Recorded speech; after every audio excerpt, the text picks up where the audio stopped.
It starts, as so many secrets do, with silence and a radar screen.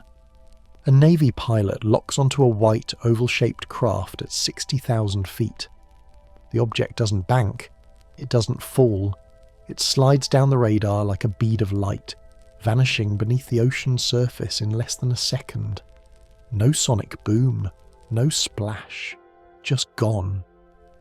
30 miles away, sonar catches it again, this time moving under the sea at speeds no submarine has ever reached. Moments later, it rises straight back into the sky. Every sensor agrees. Whatever these things are, they're not obeying the same physics we are. For decades, encounters like this have been filed away, redacted, explained away as illusions or foreign tech. But the data doesn't lie. And the deeper we look, the stranger the evidence becomes. The same magnetic signatures that appear around these unidentified craft also appear deep beneath Earth's crust, in the trenches, beneath Antarctica, inside regions we've never touched.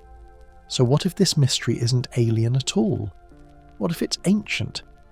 Because buried in the planet's oldest myths, from Atlantis to Agartha, from the flood stories of Sumer to the shining cities said to lie beneath Tibet, is the same whisper, that once, before us, a civilization rose to heights we can barely imagine, and then disappeared beneath the ice and sea when the world turned upside down. Modern science calls it the Younger Dryas cataclysm, a planetary reset 12,000 years ago that melted continents and drowned coastlines. But what if some didn't die?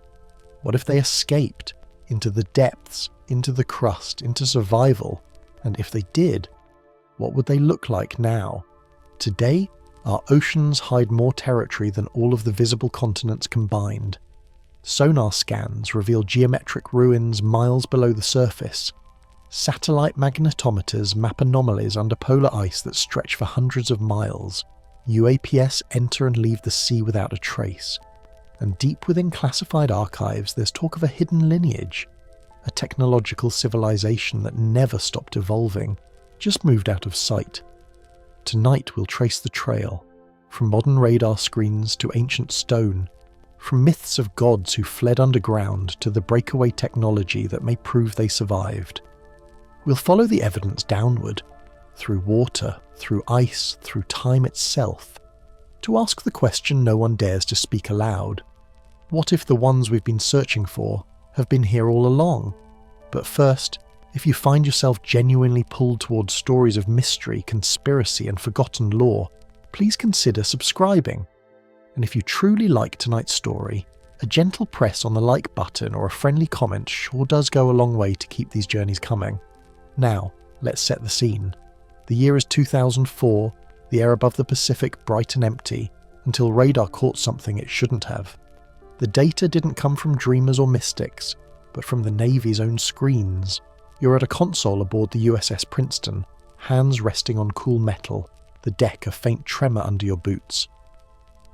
The room carries a low electric murmur, fans moving warm air, the muted chatter of routine. Then a dot appears at the top of the scope. High, too high for anything scheduled, sliding into view at 60,000 feet. It doesn't smear like clutter. It draws a clean path smooth as a bead of mercury. You nudge the gain. It sharpens. The blip drops like a stone and keeps its shape. No sonic crack rolls through the air wing. No heat plume blooms in infrared. No contrails feather across the sky. The dot simply falls, steady and precise, as if the atmosphere isn't there. Down past 50,000, past 20,000, then the surface. You expect impact noise on the ship's channels, a splash called out, a lazy plume on the horizon.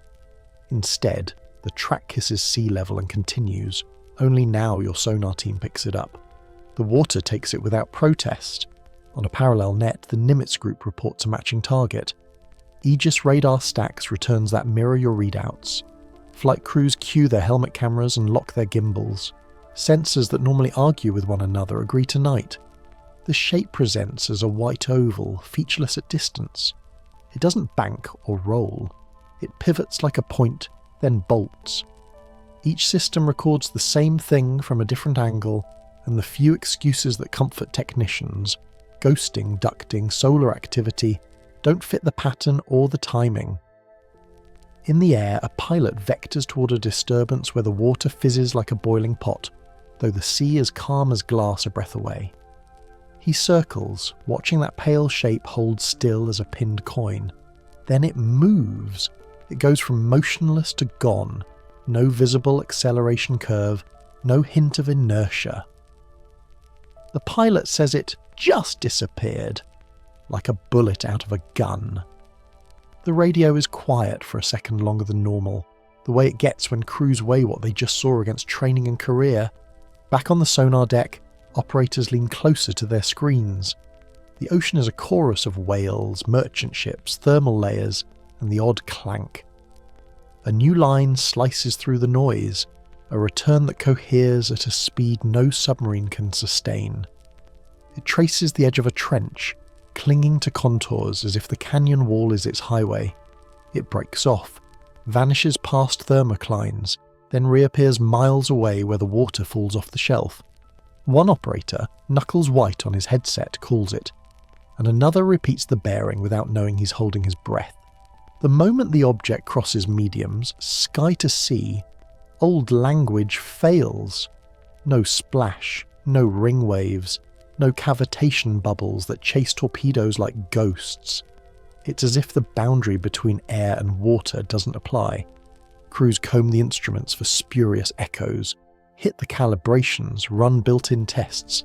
The numbers hold. From the bridge to the Combat Information Center, the mood shifts from curiosity to procedure. Log, tag, classify, compartmentalize. Months later, a separate ship records a spherical target that skims the wavetops. Its stabilized sensor tracks the orb as it tilts, alters velocity, then dives. No wake, no plume. It disappears into the Pacific like a hand through smoke. Analysts freeze frame it, measure pixels, cross-check with radar, and still can't name a drive system. Supporters suggest we're watching demonstrations of Transmedium performance. Critics counter that the resolution is too poor to draw hard conclusions. The one thing both sides grudgingly share is the discomfort in the data. Off Puerto Rico, different instruments capture an object that crosses an airport's approach path, returns to the sea, and knifes into the water without braking. The infrared track shows no heat blooming in spray or friction. It breaks the surface again farther downrange and, according to the analysis, splits before submerging in two separate returns. Hydrodynamics models don't have a shelf for that. Pilots swapping stories in quiet corners say the ocean can hide more than we think. They say it with a tone that avoids bravado. A pattern starts to assemble like pins on a plot. Encounters cluster near fault lines where the crust thins. The Mariana Trench, the Puerto Rico Deep, the southern ice belt where currents collide and water falls into darker layers. If you lay sonar hits and radar tracks over seismic maps, the overlaps stack strangely well. It could be bias, we notice where we're looking, or it could be something using geological features like rail lines, slipping along gradients we don't yet use. Physicists take a turn at the blackboard and run energy budgets, to erase drag in air and water, to protect occupants from crushing g-forces, to avoid thermal signatures. Each goal lands you in the realm of fields rather than combustion. You divert gravity or you cancel inertia. You shape the medium instead of ploughing through it. No exhaust, no reaction mass, no boom. It's a clean kind of motion that current engineering can describe in hypotheses but not hardware. The equations look good, the labs stay quiet. The term that spreads through briefings is careful and dry. Transmedium vehicles. It's bureaucratic, the way new facts first enter official language. People fold it into sentences and move on, because naming is easier than explaining.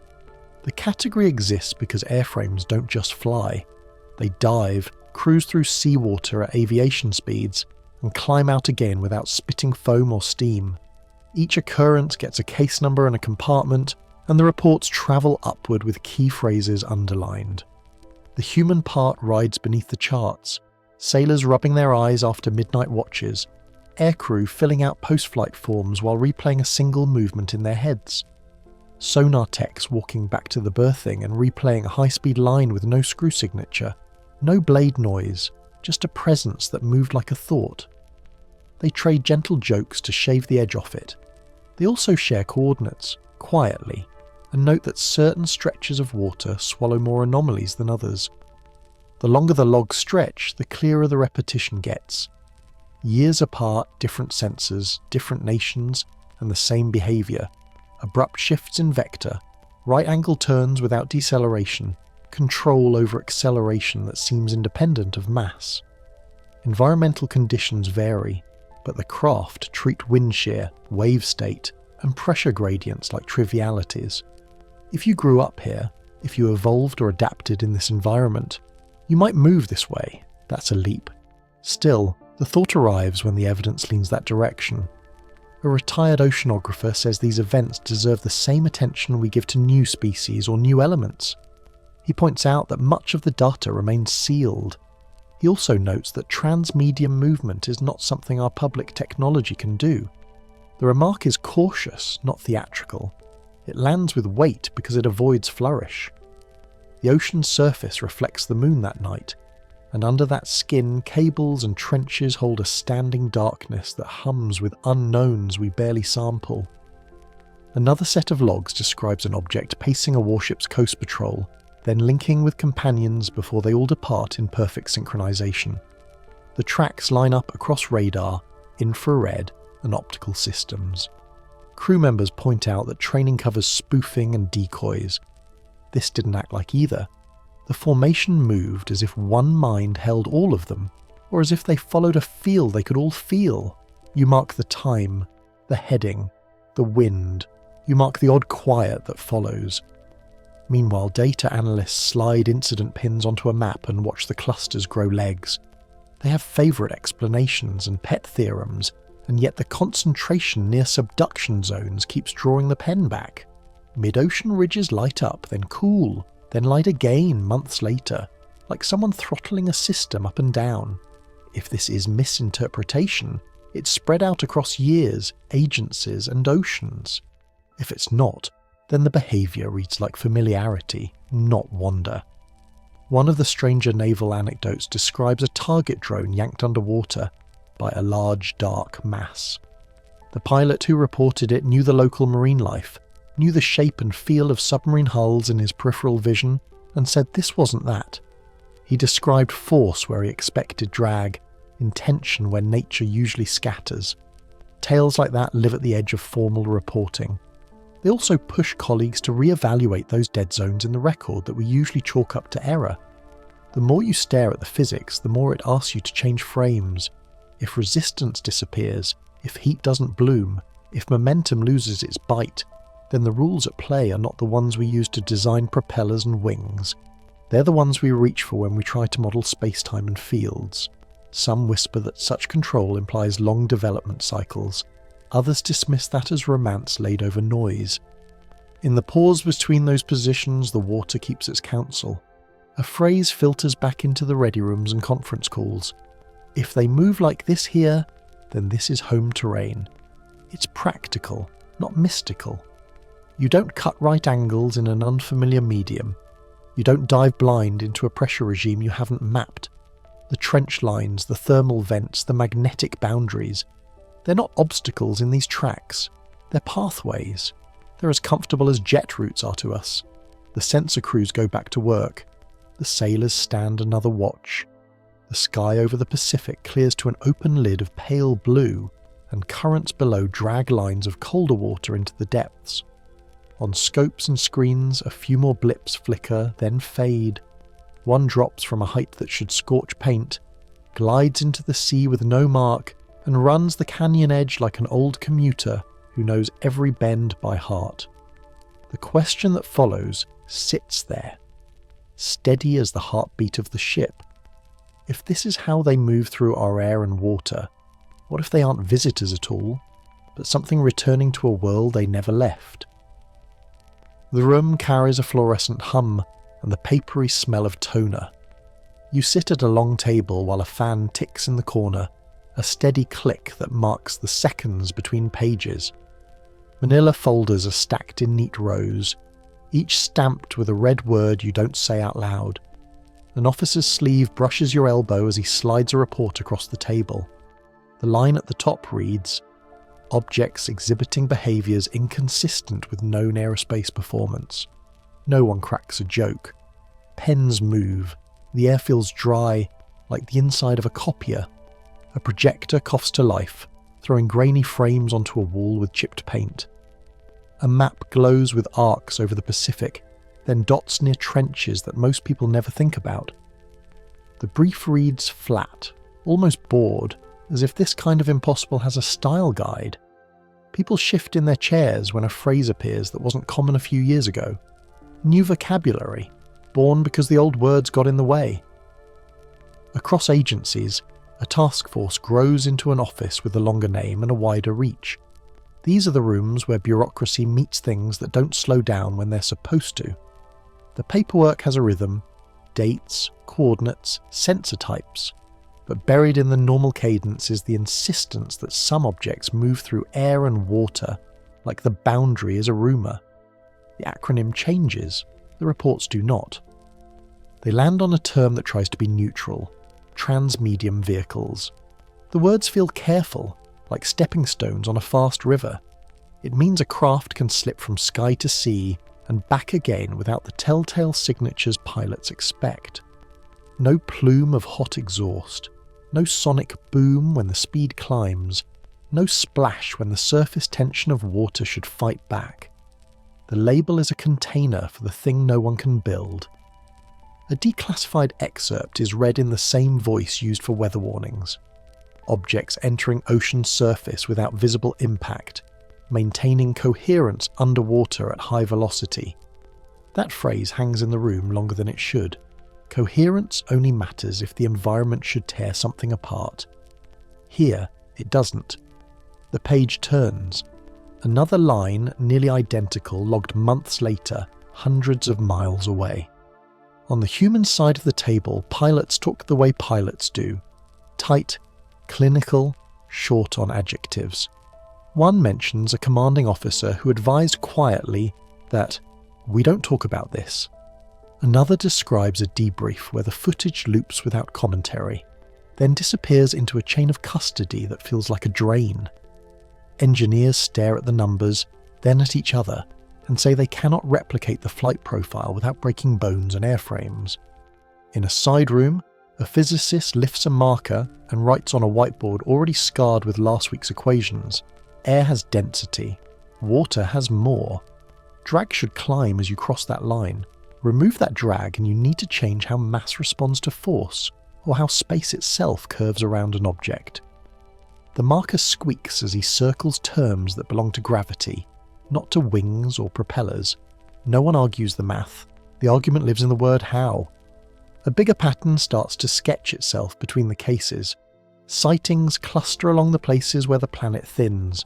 Trenches, fault lines, regions of odd magnetism where instruments go untrue.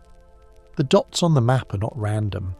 They gather along the arcs of subduction and spill across convergence zones. The screen blinks, and suddenly the blue of the world looks less like an empty field and more like a network that's been there the whole time unlit. Someone mentions an old acoustic file, what some call the bloop, recorded far out in the Pacific. It was loud enough to travel the sweep of an ocean and strange enough to resist easy labels. Supporters suggest its harmonics looked more engineered than animal, a layered structure with repeating intervals. Critics counter that ice can stretch and snap in ways that fool a spectrogram. The fact that the origin sits near trenches we have not mapped, in detail lingers anyway, another bead on the thread. Recent ocean missions add more rhythm to the chorus. Arrays in the Indian Ocean pick up pulses that recur with clock's patience. They're too regular for geology, say some technicians in unguarded moments after long shifts. The intervals are tight, the decay clean, the signal almost polite. Others dismiss it as interference or an artifact of the system itself. Still, the The dots fall near the same lines on the seafloor, like someone tapping from far below a lid we rarely lift. The lens tilts. For a century we've pointed sensors up. We built radar that can read a bird at altitude, then taught it to ignore weather and flocks and balloon skins. But when the tracks slide into the water, the tools change and the coverage drops. Sonar lives where light cannot go. The map flips from sky to bathymetry, and the metallic pings that bounce from rock and open water start to feel like handwriting, if you know what to listen for. A junior analyst rubs his eyes while footage loops, white shapes that lock to no flight envelope, then dart, then fall. On another screen, a sonar trace runs smooth as a pen line along a trench that could swallow Everest. Phones buzz. The hallway smells like stale coffee and warm electronics. It's a very normal setting for a very abnormal set of lines. Language tightens because it has to. Transmedium vehicles becomes a line item, not a conspiracy term. It sits beside acronyms that read like passwords. The definition stays simple: movement through air and water without obvious energy loss. That doesn't sound dramatic. It is, if you live in a world where friction and shock waves keep everyone honest. If there's a trick here, it lies in fields, not fuel.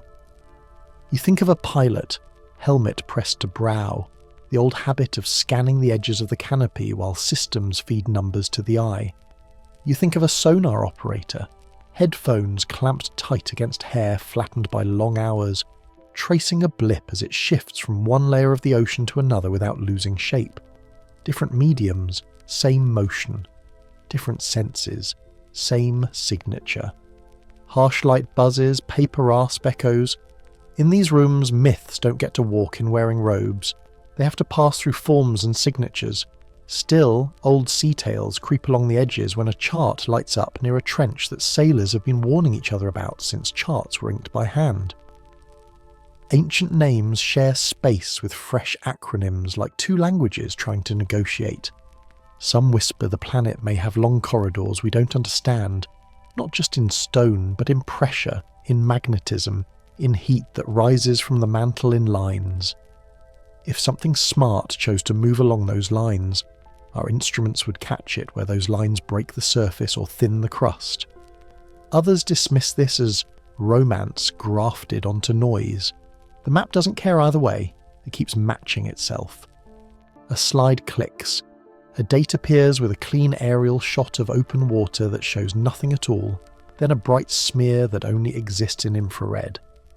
The narrator reads in a dry tone. The room leans in a fraction of an inch. The object enters the water. No splash. The streamlines don't fray. It keeps going. Maintaining coherence underwater at high velocity, the line repeats, as if repetition will make it easier to file. A senior engineer taps a cell on a spreadsheet. The energy budget doesn't pencil out if you use any of the power sources you're allowed to discuss in a building like this. There's no waste heat to grab onto, no plume to analyse. If mass is being asked to ignore inertia, then you need fields that pinch space in a way that isn't taught at flight school. He says little else. The point is obvious. Years of reports, some grazed by daylight, most not, keep circling the same hard seed. Dots by the Mariana, dots by the Puerto Rico Trench, dots near the polar convergence where ice and sea trade edges and instruments glitch. The clusters look like lighthouse signals if you squint, or like someone's roads if you let your mind wander. Back in the briefing, the projector stutters and a frame freezes on a grid of blue-green depth lines. A hand reaches up and traces a path from trench to shelf, to shore with a fingertip. That path overlaps 3 separate events logged by 3 separate platforms months apart. No one calls it proof. The room does hold its breath for one beat, the way people do when they realise a coincidence has too many edges. A minor argument breaks out over nomenclature. Are these craft? Are they phenomena? If you call them vehicles, you imply pilot, payload, intent. If you call them anomalies, you give yourself room to breathe, but you also risk building a box so large that any answer falls out of it.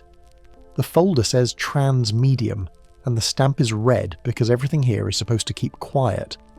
The ocean sees more of the planet than any satellite. Its sound channels carry a note so far that islands feel close. Those channels have started to carry odd rhythms at hours that repeat. Not daily, not tidal. Clockwork that ignores the sun. The technicians joke because it's late, and people joke to keep the strangeness from getting on their skin. Still, they mark the times, and the marks line up with places on the map that have stories attached. Contractors slide in and out with hardware cases heads down, badges tapping against zippers. There's a sense of everyone waiting for someone else to take the first real swing. Most glare at data, hoping it tells them to stand down. The few who want it to say more keep their voices even. A lot can live in tone. Outside, the corridor smells faintly of dust and old carpet cleaner. You stand there a minute to rest your eyes, and the quiet feels heavier than it should. Somewhere in a lab, a coil hums because tests never stop. Somewhere at sea, a buoy lists in a long swell and listens for a note you now recognise from the slide deck. The planet keeps its own hours. Back at the table, the last slide lands. The conclusion section is blank because no one wants to own the sentence that risks being wrong on the record. The room disperses into small pairs who speak low and walk slow, as if sudden movements might spook the data. A folder thumps shut. The fan keeps its patient tick. The pattern tilts in the light. It sharpens. It says we've been looking at the sky and calling it the problem.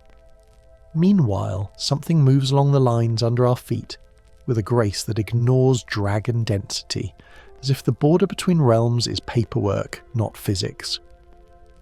When the lights click off, the fluorescent afterglow hangs a second, like a soft echo of an answer that hasn't cleared the door yet. Headphones press gently against salt-damp hair. A small room rocks with the swell. The screen's green wash paints your hands a soft ghost colour as the survey vessel hums along its line off Cuba's western shelf. It's routine work, sweep, mark, move on, until the sounder returns a rectangle where geology should curve. Then another, at 2,000 feet down. Straight edges stack into steps. Angles hold true like draftsman's marks. The hair on your forearm lifts.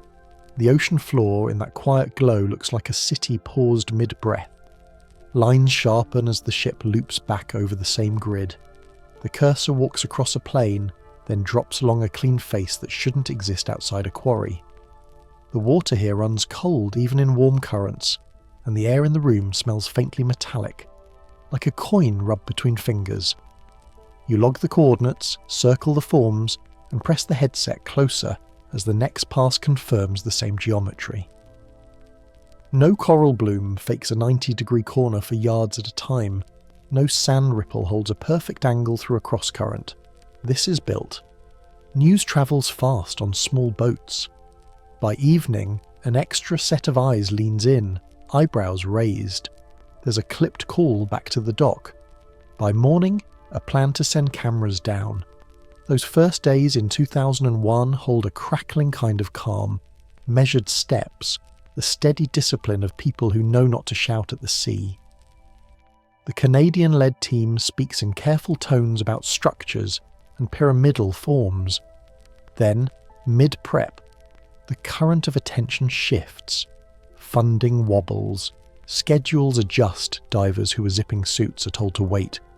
The word that hits the deck is inconclusive. It lands with the soft weight of a closed door. On paper, inconclusive ends a thread. In practice, the line hums beneath the skin. Supporters suggest the silence looked less like caution and more like a lid. Others dismiss that as reading too much into routine bureaucracy. Either way, the coordinates don't erase themselves. On clear nights, when the deck lights click off, you can stand by the rail and feel the sea sliding over right angles that no storm carved. The Cuban shelf is not alone. Half a world away, off Yonaguni, steps drop into blue like giant seats in a stone amphitheatre.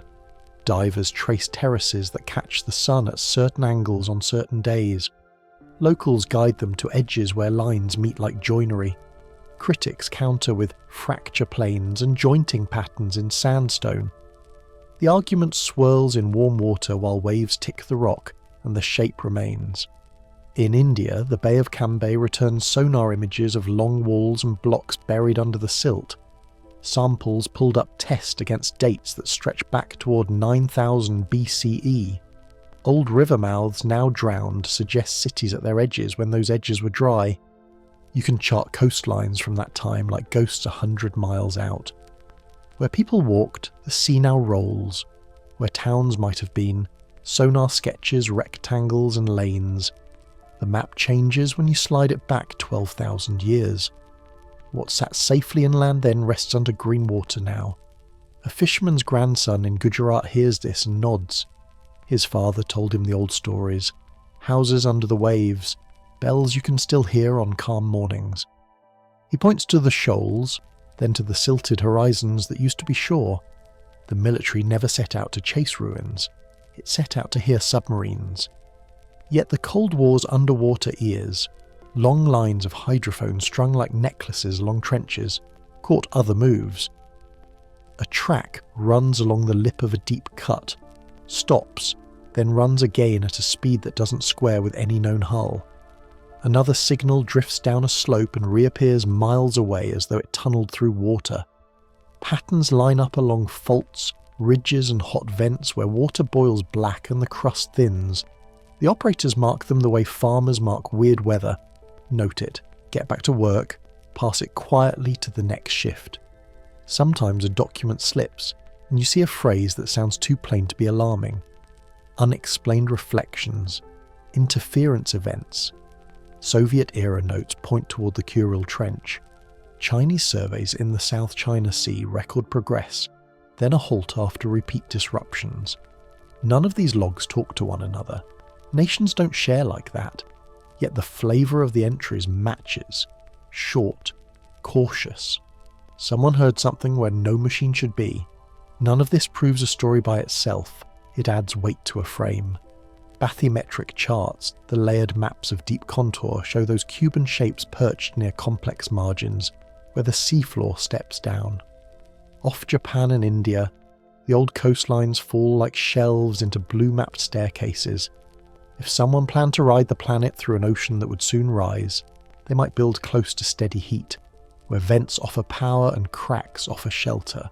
They might choose stone thick enough to shrug at centuries of current. They might design for pressure and time. Some whisper that those locations aren't random. They read the geometry as function, not style. Vent fields turn into energy farms. Big caverns become preservation vaults. Long corridors, noted under sediment in parts of the Mediterranean, draw lines between storage and living spaces, between intake water and outflow, between safe harbour and watch posts. Critics counter that the seafloor draws illusions out of noise and that the mind loves grids that don't exist. Both voices matter. The sea is good at hiding and better at making patterns out of weathered stone. Myths don't settle this either, but they don't float away. Plato told the story of a realm beyond the pillars that sank after a long bitter war. That direction points toward ridges now submerged and banks that swell like the backs of sleeping things. Coast-dwelling peoples told their children about shining courtyards swallowed by salt. A Greek sailor's tale touches a Berber proverb which echoes a Mesoamerican memory of a city that walked into the sea. When the seas rose at the end of the last ice age, they took shoreline life with them. The telling stayed. New tools peel back a thin layer of that telling. Side-scan sonar spreads a grayscale quilt over the seafloor. LIDAR flies and flicks green light through shallow water into stone. Off the Azores, patterns appear that line up with star positions from deep time. In the Indian Ocean, hexagonal clusters dot the map where no reef should generate such symmetry. Under slumped sediments near older harbours, corridors emerge like veins when the light hits right. It's easy to overreach here, to turn every straight line into a vault door. But when three separate passes whisper the same shape, your pencil lingers over the page. There's a spot where legend and modern sensor just keep shaking hands. The coordinates that pull divers back for terraces also feed daylogs dotted with reports of fast underwater lights. A smooth oval moves through the water without bubbles or wake. The speed reads wrong. The angle reads wrong. It doesn't bank the way a torpedo banks or climb the way a pod of dolphins climbs. It cuts its own logic. Ships radio one another with, "Did you get that?" and check each other's screens. Then the thing is gone, and only the record remains, timestamp, heading, depth, a blank where type should be. Spend enough nights listening to the deep and you start to separate background from signal by instinct. Whale song undulates with breath. Earthquakes crack and fade. Icebergs groan. Then there's a different kind of pattern. It repeats with a precision that sounds engineered. A three-tone rise that doesn't wander. A rhythm that doesn't drift. Sonar plots the energy across trenches like strings tugged in sequence.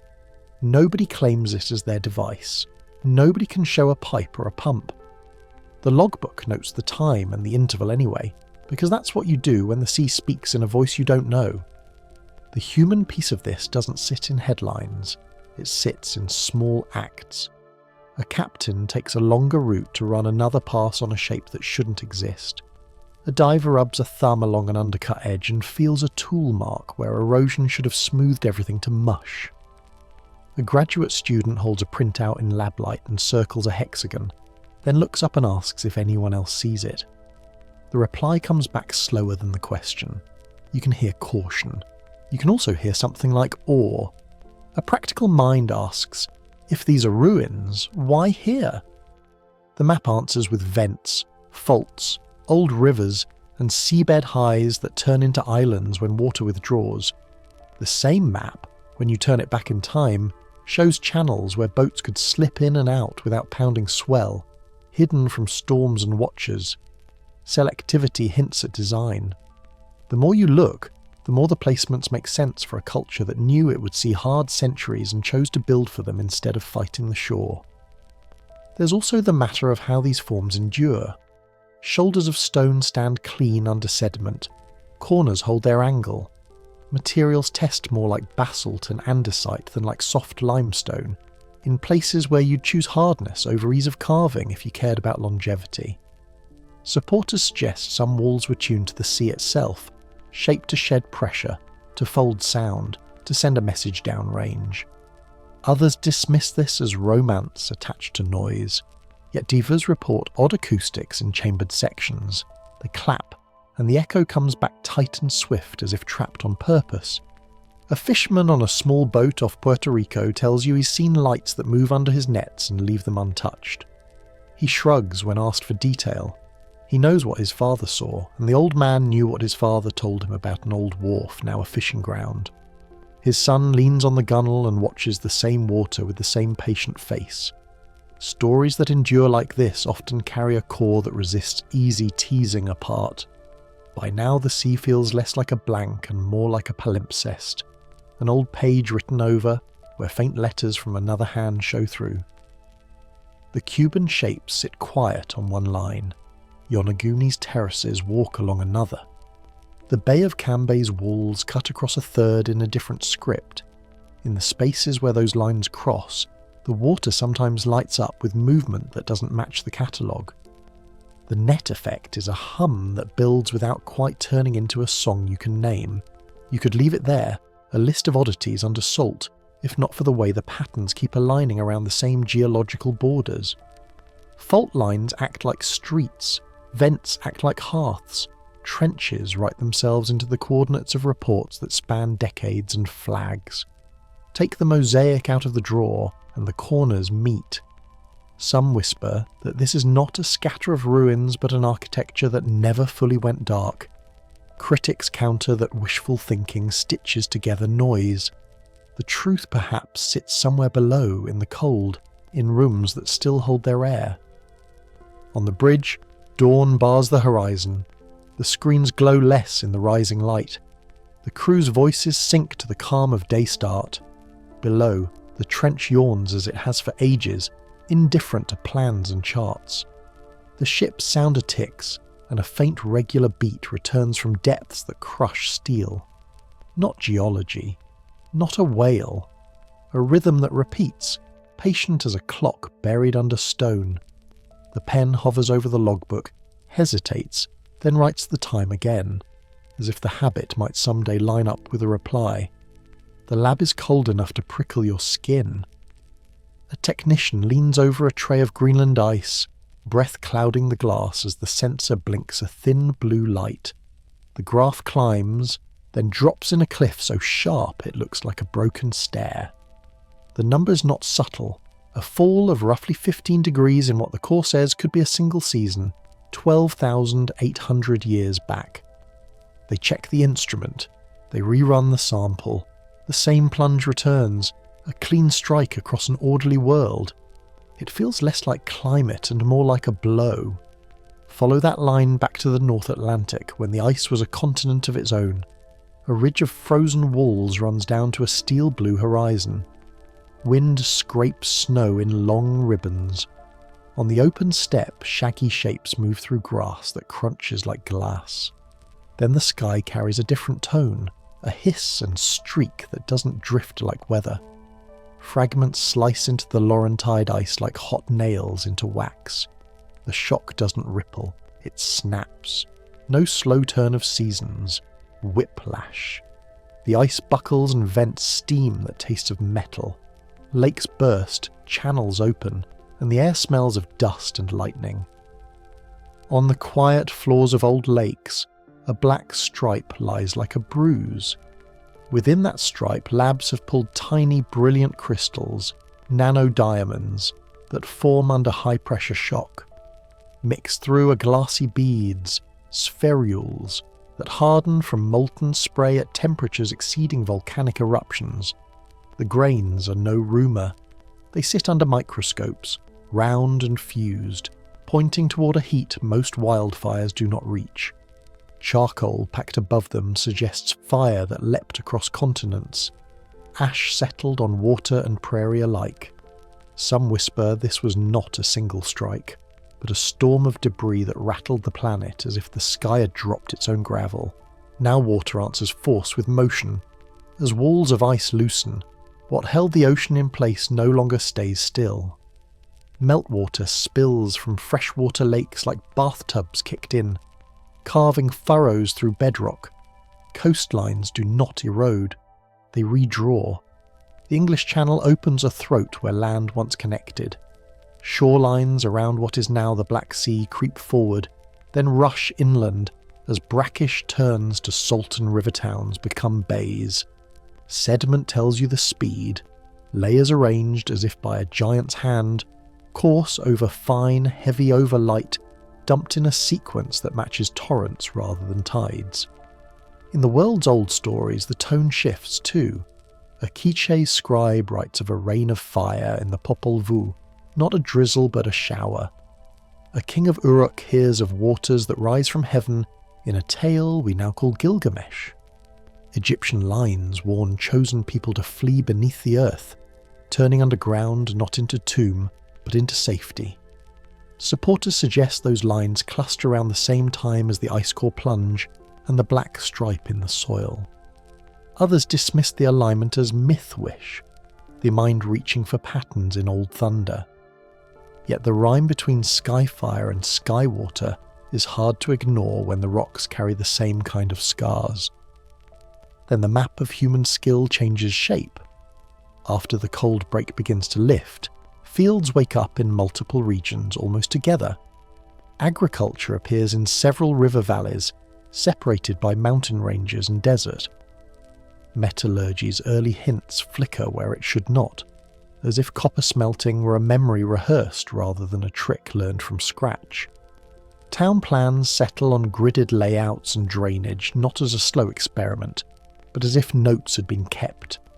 A paradox forms in the dirt. Too much coherence, too fast. Critics counter that convergence can arise whenever population and resources cross a threshold. The tempo, though, remains a quiet itch. On a ridge in southeastern Turkey, circles of stone watch a sky they no longer see. The carvings at sites like Göbekli Tepe show animals and symbols that some researchers read as astronomical markers. Supporters suggest the alignments mirror constellations as they would have looked before the flood, hinting that the site may tell time across ages. In nearby archives and forgotten caches, stone maps turn up that depict coastlines not as they are now, but as they may have been when the seas were lower.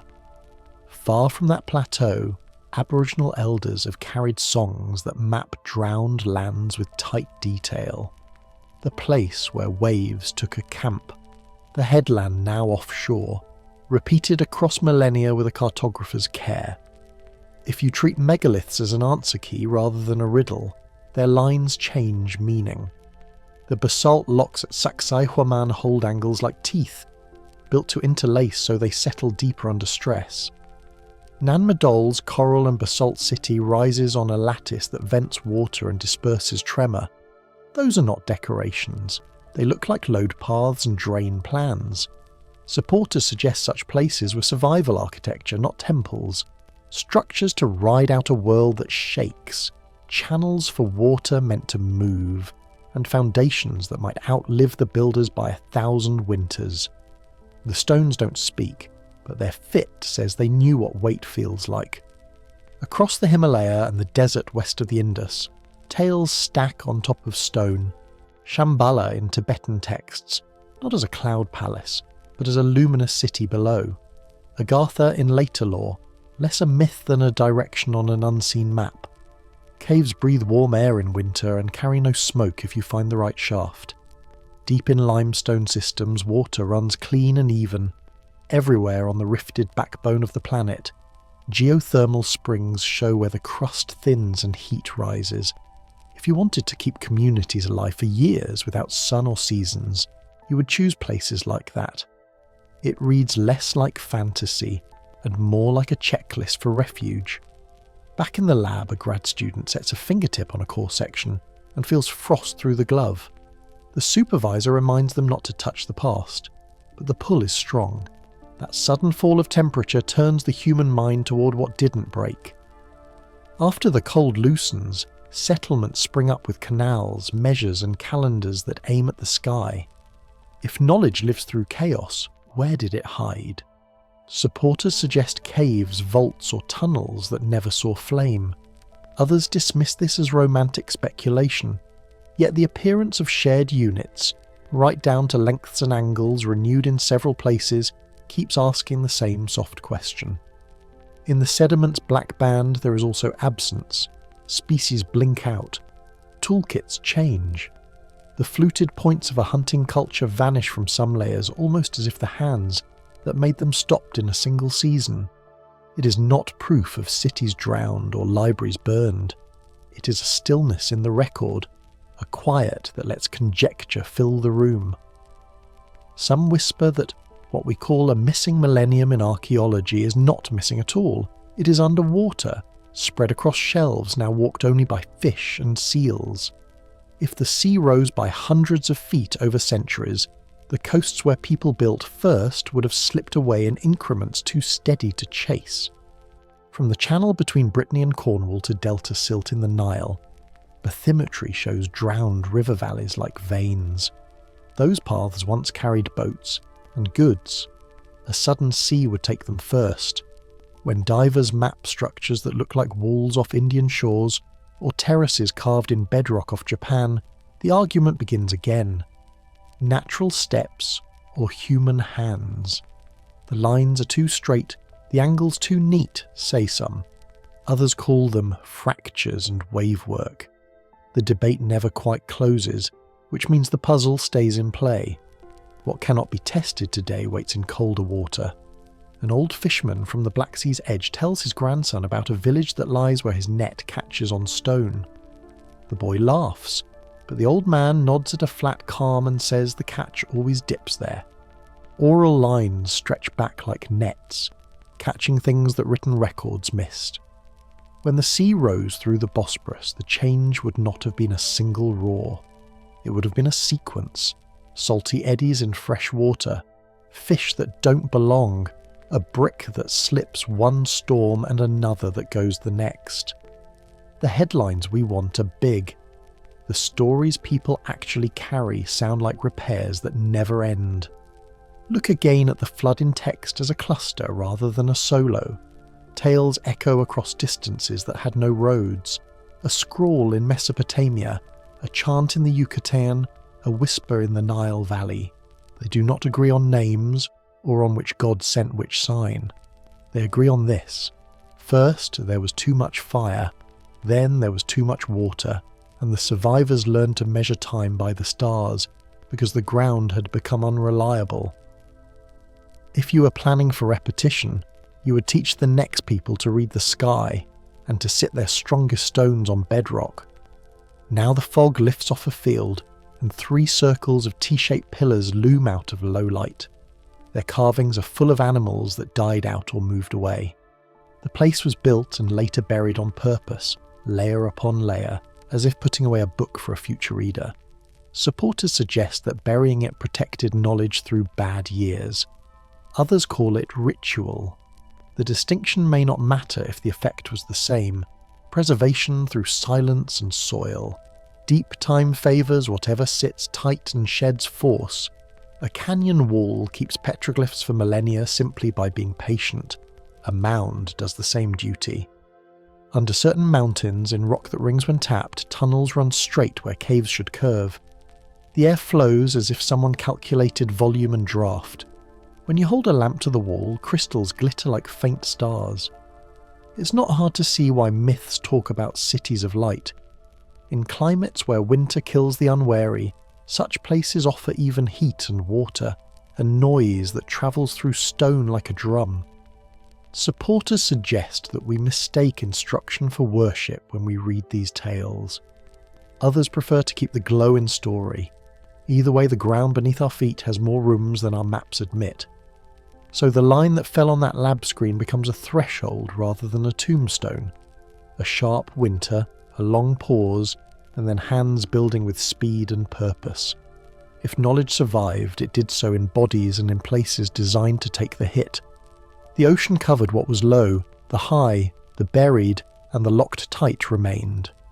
When dawn burns off the mist at certain ruins, you can feel the weight of those choices in your own bones. Stone cut to ride the earth's shaking. Markers aimed at a sky that drifts so slowly that only generations can see it shift. If advanced survivors once retreated beneath stone and sea, they might have left messages less like text and more like architecture. Shapes that preserve function and hint at intent. Monuments that endure are not just grand. They are stubborn. They sit where flood cannot carry them. They flex where the crust stirs, and they speak in the only language that survives 12,000 winters: proportion and mass. You look at a basalt lock, a limestone block keyed to its neighbour, a corridor dry after 1,000 storms, and the idea lands with quiet weight. Perhaps these are not trophies, but beacons for anyone who wakes up after the world tilts again. The crane coughs to life before sunrise, cold metal ticking as hydraulics warm. A hard hat tilts back, a thumb wipes grit from a gauge, and the hook drifts toward a limestone block that looks less like a rock and more like a cast surface. Even in low dawn, the face is smooth enough to catch a line of light like a blade. The operator feathers the lever. The machine strains and groans, and the block barely answers. Engineers trade looks that say, the quiet part. This stone should not be this well behaved after so many centuries, and modern gear should not be sweating this hard to nudge it. Baalbek's platform sits under Roman columns like a spine older than the body it holds. 3 limestone giants, the famed Trilithon, lie set in a row that dwarfs the arches above. Each block is heavier than a loaded wide-body jet, yet they meet so tightly that daylight can't find a seam. No mortar, no crumbling joint, just contact, flat, clean, final. Geological studies suggest these foundation stones belong to an earlier phase than the Roman work perched on top. That alone tilts the frame. The base that should be easier is older, and the layers that should teach a ladder of progress instead trade places. A structural engineer runs a gloved hand along an edge. The leather catches nothing. Tolerance sits in fractions of an inch, and the first admittance arrives in a shrug. You'd call a modern shop to get cuts like this. To lift and place stones that size today, Crews call in hydraulic cranes with capacities developed in the mid-20th century. Yet the ancient fit here reads like machine work. Sharp arises, flush faces, long runs without drift. Critics counter with ramps, rollers, and patient labour. That explains effort. It struggles with the finishing quality. Copper and stone should leave a story. This surface keeps its secrets. Let the air thin and cool as the scene shifts to the Bolivian Altiplano. Wind snaps across high plains, thin as paper, dry as chalk. There, Pumapunku's blocks sit scattered, but their cuts still hold a code. Laser scans show H-shaped interlocks, channels with right angles that do not wander, and drill marks lined in neat rows. Andesite is the canvas, hard, dense, unfriendly to soft tools. The readings stack within thousandths of an inch, the kind of tolerance machinists debate over coffee. You can run a finger along an interior corner and feel how true it is, like the inside of a milled bracket. Field notes from excavations admit a practical limit. Copper chisels cannot bite andesite with that crispness. The effort would mushroom edges and glaze surfaces long before such precision appeared. Yet the blocks show techniques consistent with advanced geometry and load paths planned for motion. You see earthquake thinking baked into the shapes, interlocks to resist shear, weight distributed through lap joints, resonance damped by alternating mass. Supporters suggest a knowledge set beyond ceremonial art, closer to the mindset of a builder expecting the ground to roll and the sky to fall. Across an ocean, heat blooms off Cairo's stone at noon. Giza's heights draw the eye, but the story leans down below the sand line. Cut into limestone bedrock sits a lattice of foundations and corridors that extend beyond the postcard view. Recent muon tomography has mapped voids and chambers in the body of the pyramid, and beneath it, spaces that track like a designed skeleton rather than accident. The pattern hints at load distribution meant for the long haul, relieving chambers above a granite heart, weight channeled away from critical rooms, base cuts keyed into living rock. The visible pyramid may be a capstone to a deeper frame. Walk the plateau at dusk and a compass feels oddly redundant. The edges face the cardinal directions with a care that outperforms many modern buildings. Subtle geometry shows up as you move, a near-true north alignment, faces that bow inward so slightly they read as four planes only when seen from the air, and a slope angle that ties height and base in a relationship math students learn today. None of this proves motive, but it does reveal an intent to anchor stone to the planet's rotation and the sky's cycles. From orbit, satellite passes draw lines nobody standing at any one site can see. Connections appear when you look wide. Baselines and axes at far-flung megaliths happen to lock onto precise astronomical markers. Giza tracks Orion's belt. Teotihuacan echoes the Pleiades. Others lean on solstices and equinoxes that require long observation to pin. In some readings, apparent star maps match positions calculated for skies older than our history books, which implies a working model of axial precession, the slow wobble in Earth's spin. Others dismiss pattern hunting as human nature. Yet the recurrence of targeted alignments across continents adds weight. Coincidence stretches thin when the same families of stars keep turning up. Tally the features and a picture forms that refuses the simple label of monument. Foundations here wear the stance of survival. Mass sits low and wide. Interlocks tame movement. Angles shed energy rather than catch it. Seasonal markers turn walls into calendars you can read in poor times. The construction promises endurance. Materials chosen to outlast not just rulers, but cycles of climate and quake. Supporters suggest these were not vanity projects. They look like infrastructure built against an oncoming blow, systems to preserve knowledge and shelter people when the world's temper spiked. At Baalbek, the base says, "Stay put when the ground lurches." At Pumapunku, the joints say, "Hold together when the shaking starts." At Giza, the frame says, "Carry memory across centuries with minimal maintenance."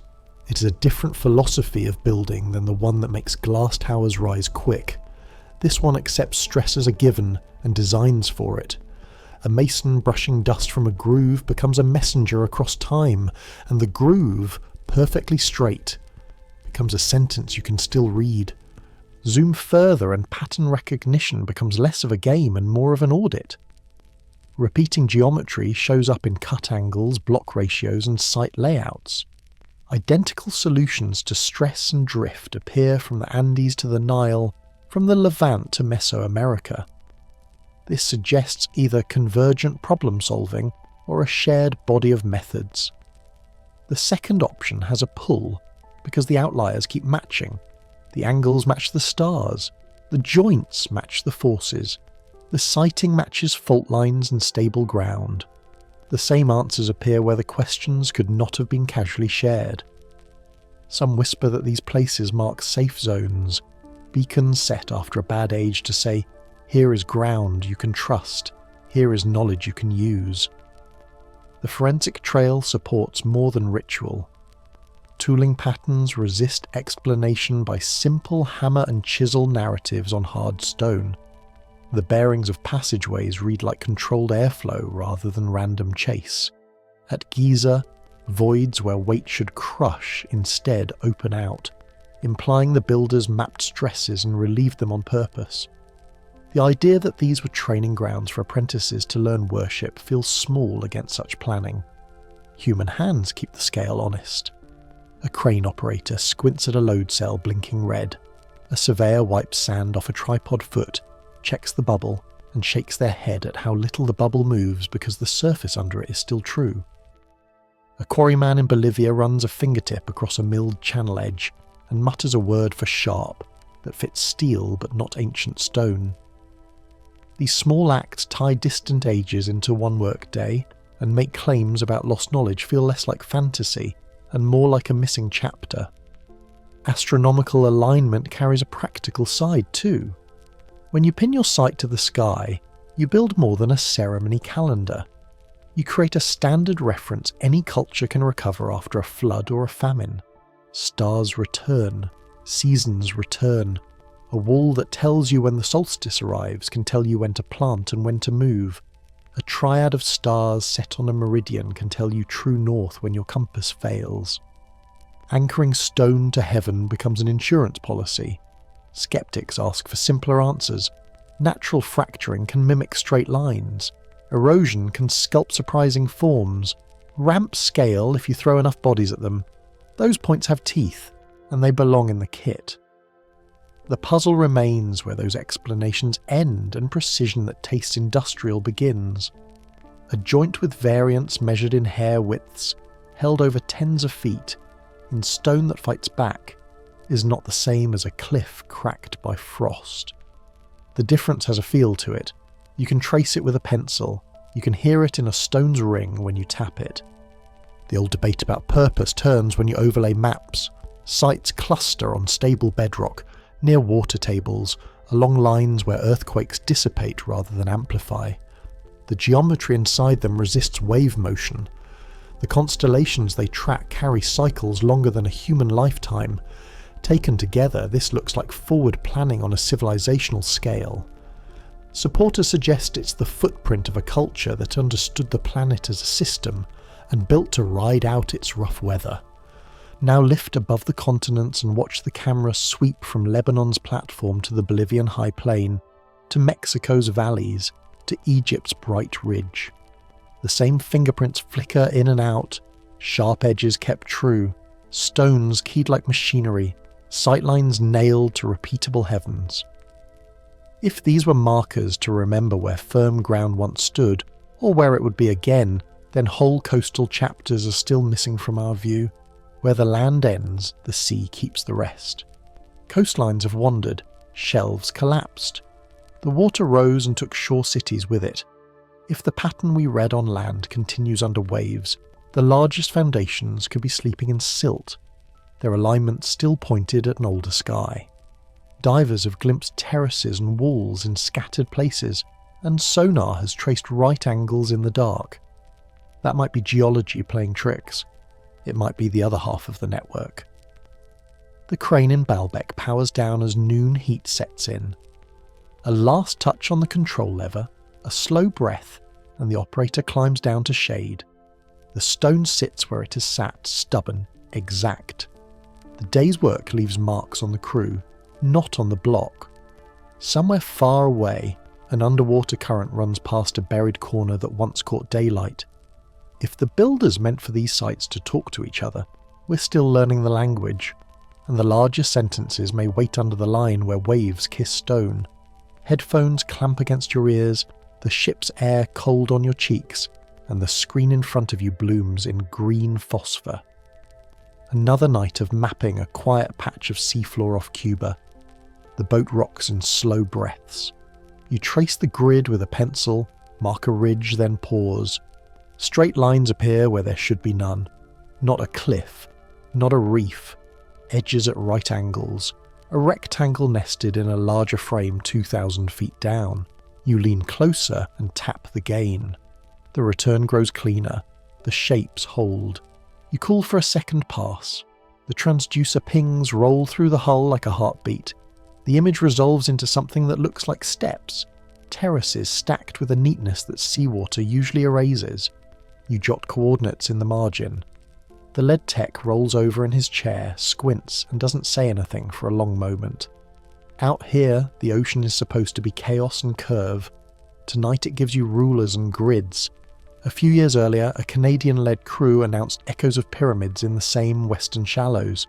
There was early excitement, press blurbs, then a frost. Funding lines cooled. Divers who were ready to drop were told to stand down. Files landed in folders labelled inconclusive and drifted out of reach. That word can mean many things. Here, with fresh returns on your screen, it reads like a closed door. Skeptics point to geology with a shrug. Volcanic flows can fracture at neat angles. Currents can carve steps into soft stone. All true in places. Yet these shapes cluster where the seabed should be softer, and the angles repeat with a patience that feels engineered.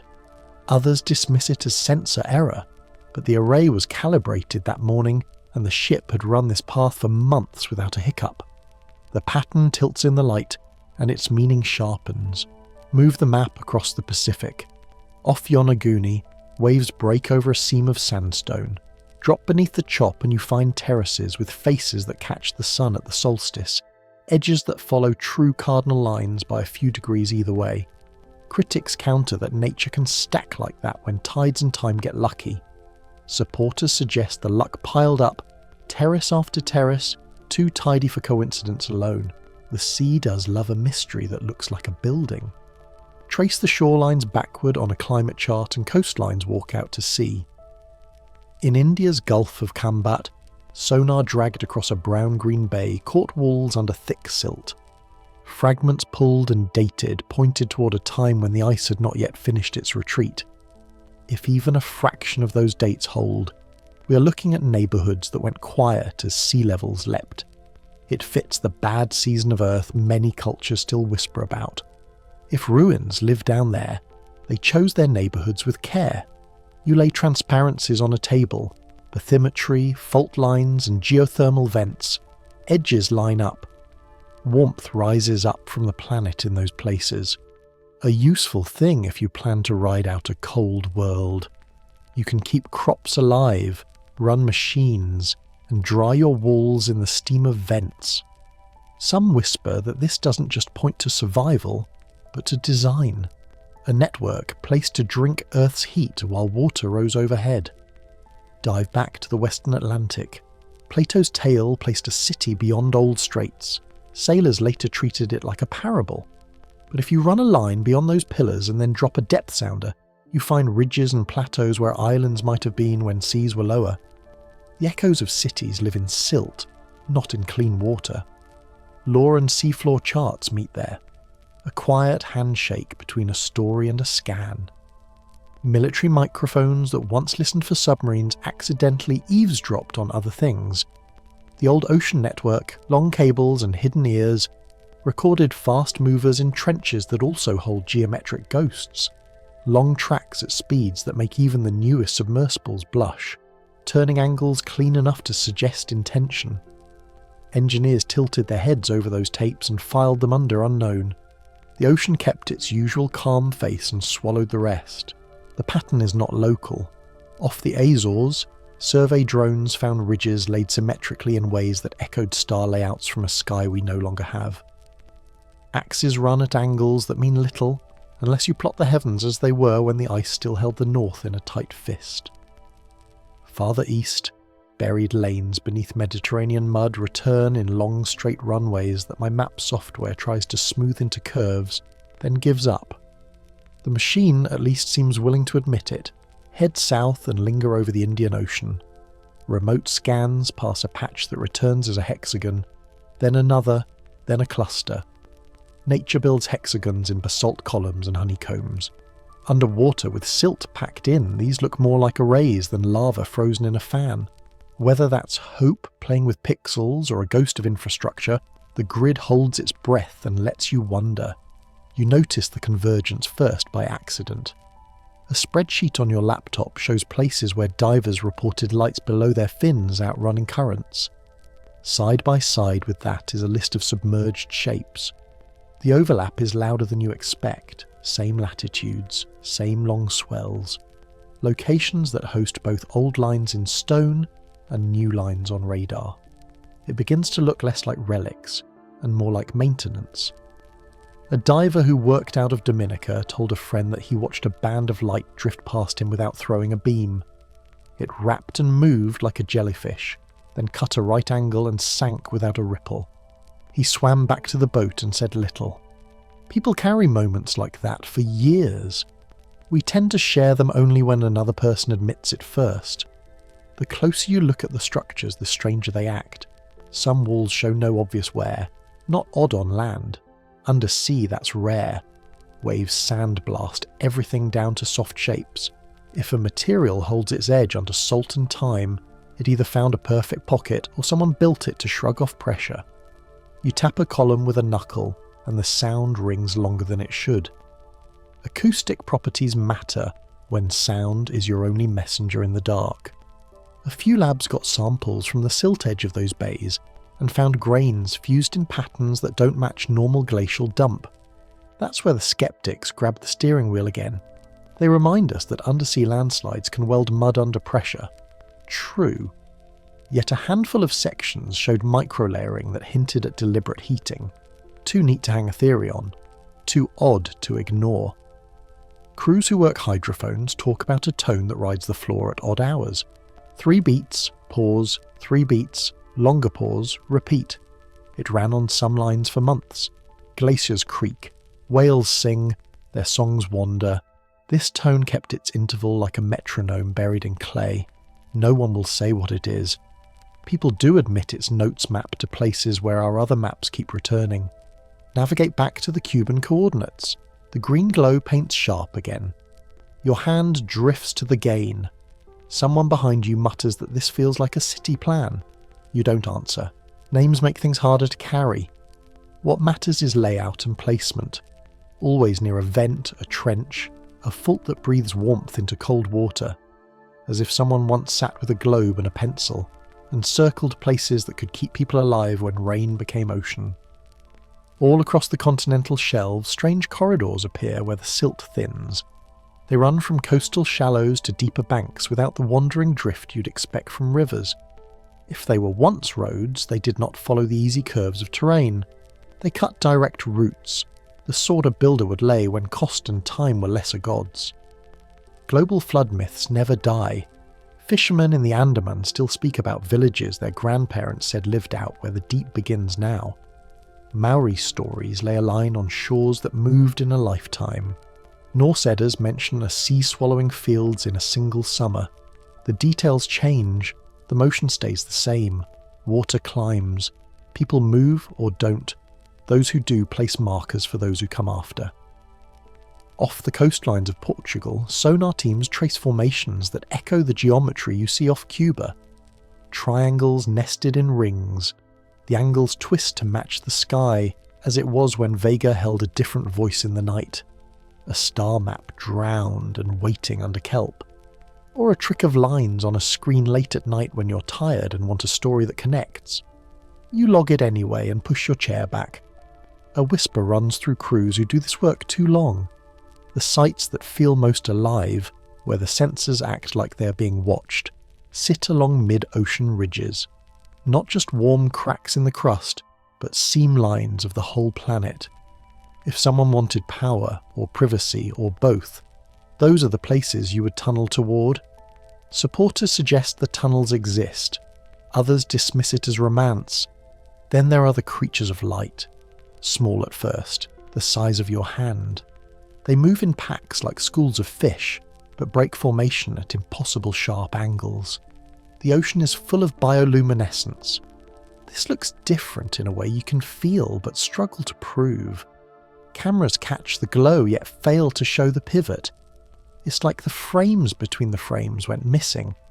On the rare days when a military report loosens its collar, you find entries about fast underwater contacts in the same boxes as sonar maps of shapes in stone. The language is dry.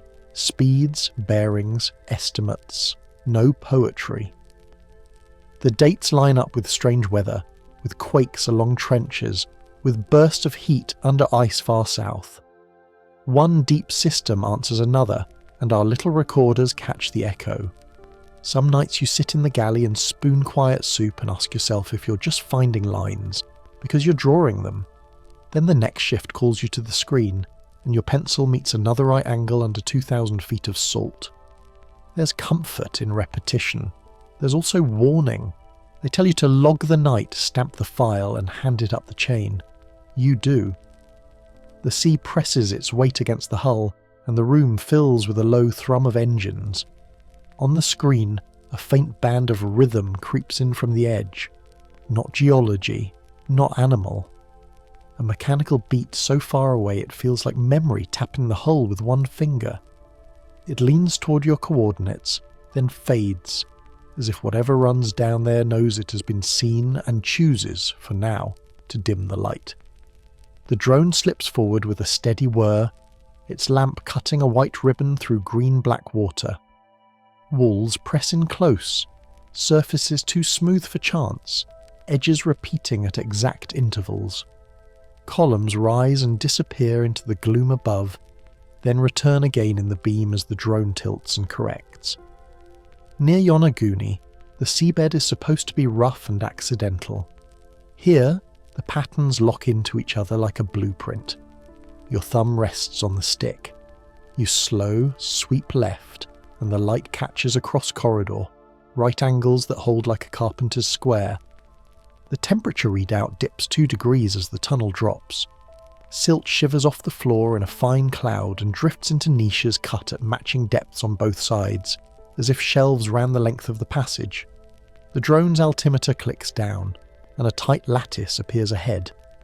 Pillars spaced as though someone mapped airflow through rock. The camera's gain adjusts. On the surfaces, faint grooves run in parallel bands, the kind that hold when tools repeat the same path over long work. You pause again.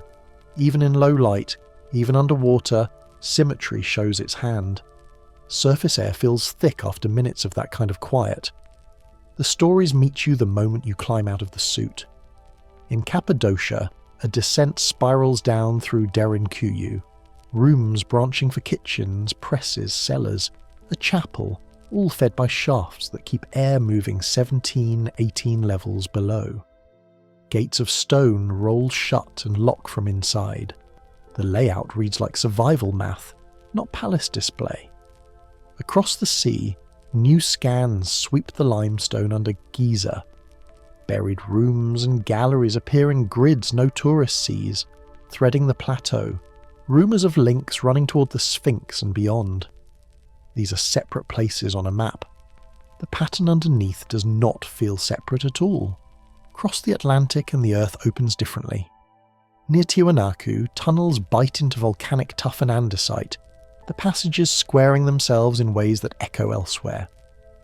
In Cusco, straight-walled cuts run beneath the older stones, disappearing under later street lines and foundations.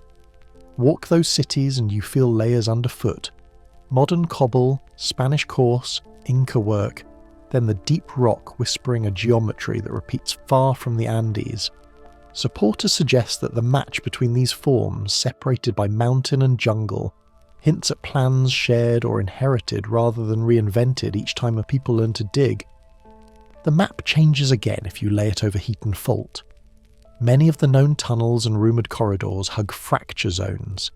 The crust thins, and the planet breathes here.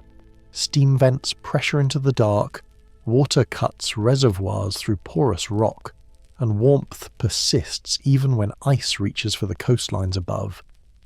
Some whisper this wasn't convenience, it was intent. A network built where the Earth already carried the fuel, where a community could eat from underground aquifers and drive airflow with temperature differences alone. Flood the coasts, shake the plates, and these lifelines continue below the shock. Patterns show their edges when odd data appears in old notebooks. In the Yucatan, divers entered a sinkhole thinking it was just another cold blue eye in the jungle. The space widened under them into a vast water-filled chamber with accents that held sound in a strange way. Clap once, and the echo returned in steps, not a smear. On later dives, tone generators wrote the walls with harmonics, and the signal bounced back at intervals that track the room's proportions like a diagram. Critics counter that caves can do this without a mason's hand. Yet the acoustics match niches and buttresses in ways that make some listeners think the space was tuned on purpose. A desert holds its own clues. In the Atacama, survey teams mapped voids under salt flats where nothing should echo. Some of those runs lit up monitors with electromagnetic peaks not tied to storms or gear. A metal detector stutters at a bad cable. This looked different. Regular, rising and falling without a radio source nearby. Others dismissed the spikes as instrument drift or solar activity sneaking past filters. Even so, the coordinates keep drawing new lines on charts already marked by tunnels, vents and long shafts that lead nowhere the public can reach. Between nations, the same worry once sparked similar plans. In Cold War files, you can find diagrams for deep shelter continuity, with redundancies nested under hills and cities. The language is dry, entry points, filtration, power exchange, but a few memos go sideways. Lines about ancient alignments consistent with magnetic stabilization slip into otherwise practical pages. Engineers told to keep government alive through the worst occasionally pointed their pencils toward the oldest myths for structure. Some whisper the old maps weren't stories at all. They were instructions written in a past tense. Think of the math that sits inside this. Air needs to move without fans when fires die. Water needs to come clean or stand still in cisterns that settle sediment before mouths drink. Heat must pass from one chamber to the next without cooking the rooms. If the same spacing appears across continents, and the same shaft diameters recur in volcanic ash and limestone both, then someone was counting. They weren't improvising. They were creating a system that could be learned, carried and rebuilt, a kind of underground standard that travels better than any flag. Folklore often arrives like a blurred copy. Still, when the blurred copies repeat the same terms across oceans, halls of the serpent, cities of light under stone, you start running fingers over the page to feel what's embossed beneath the ink. In several caves, mineral films that grow like frost take on a faint glow where water carries rare life. Bioluminescent spores cling and pulse along seams where air moves. Walkers say the rhythm runs in clusters, a rise and fall that feels timed. If you've seen carved patterns whose spacing suits such a living light, those passages start to read like a guidebook. Mark the turn, signal the crossroads, keep the path alive with a glow that won't smoke a room. A diver in a dry suit sits at the edge of a cenote and taps his log with a pen.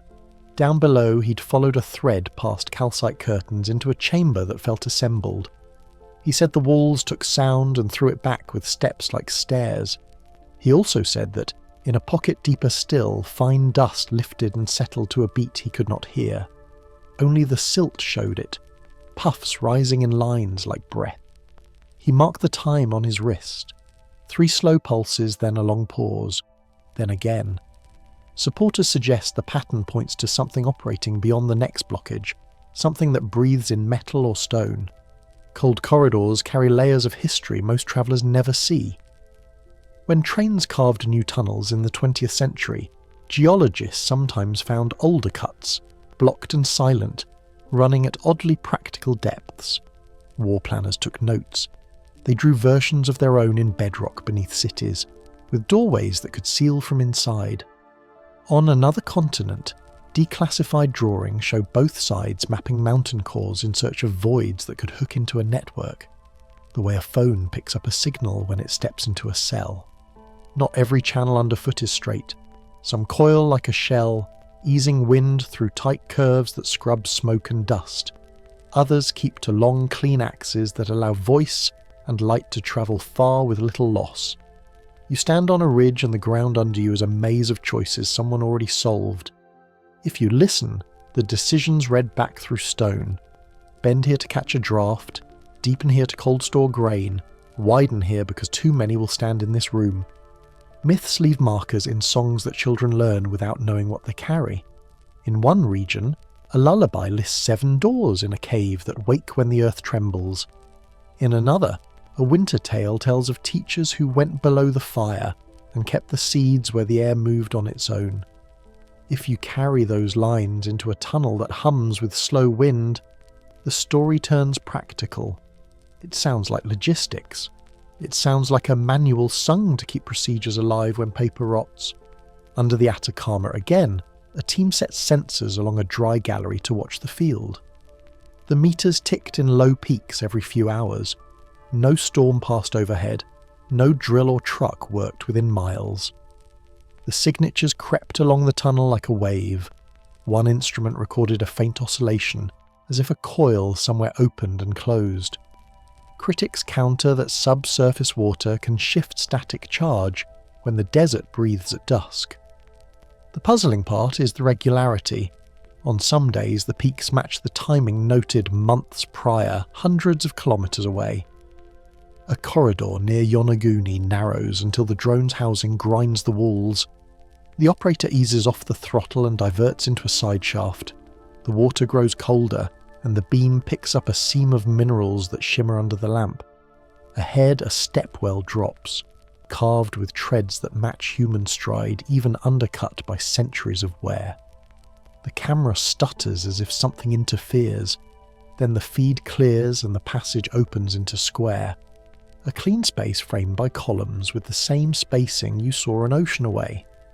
Across digs and dives, a quiet viewpoint settles in.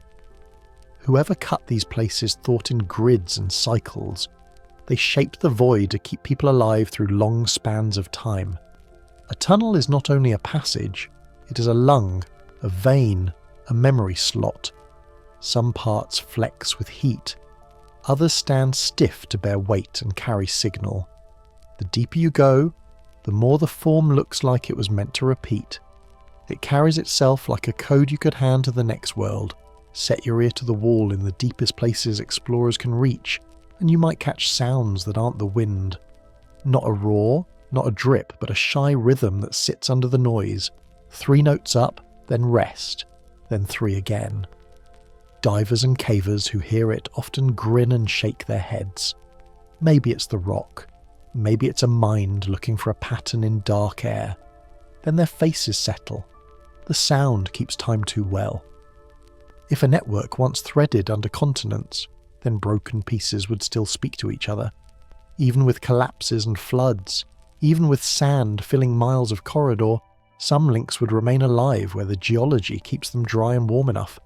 You think of those memes in the Cold War plans, the nods to old alignments, the careful ventilation at depths few would ever choose for a home. It paints a picture of continuity that never asked permission to exist in the open. The last thing the drone records before its battery warning chirps is a faint motion in silt on the floor ahead. Sediment lifting not from the prop wash, but in a loping rhythm, as if a far chamber were exhaling through a throat gone thin with age. The light dims and the data writes its last line for the day. The corridor stands as it has for lifetimes. Something deeper keeps time like a machine that was never switched off. The room runs cool, lights low, screens glowing that soft electric blue that makes night feel longer. A satellite operator leans in, breath held without meaning to, as a row of thermal panels refresh down the line. Antarctica fills the frames like a sleeping animal under frost.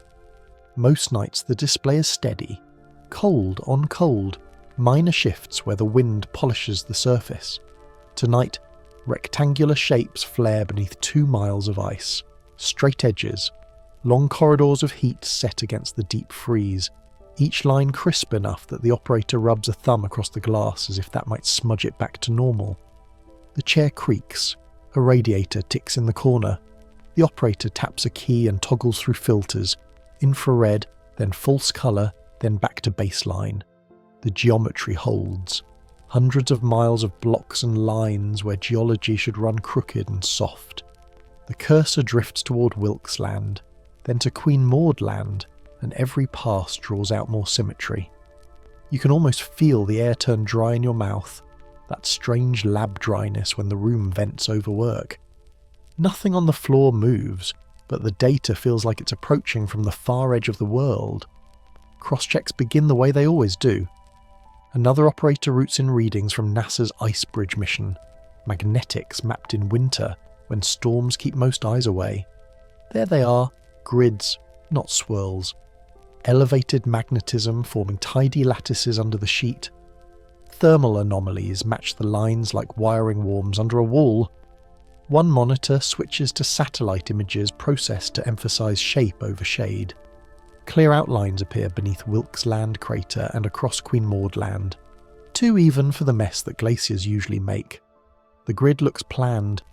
Supporters suggest you're seeing power, not rock, internal energy sources sheltering in the cold, like embers wrapped in cotton.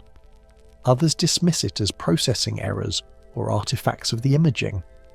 Push and pull feels old, but the points land with weight tonight. The operator cycles the data again and again. Each pass confirms the edges instead of wearing them down. The room grows quieter. The keys sound louder. History throws in a shadow.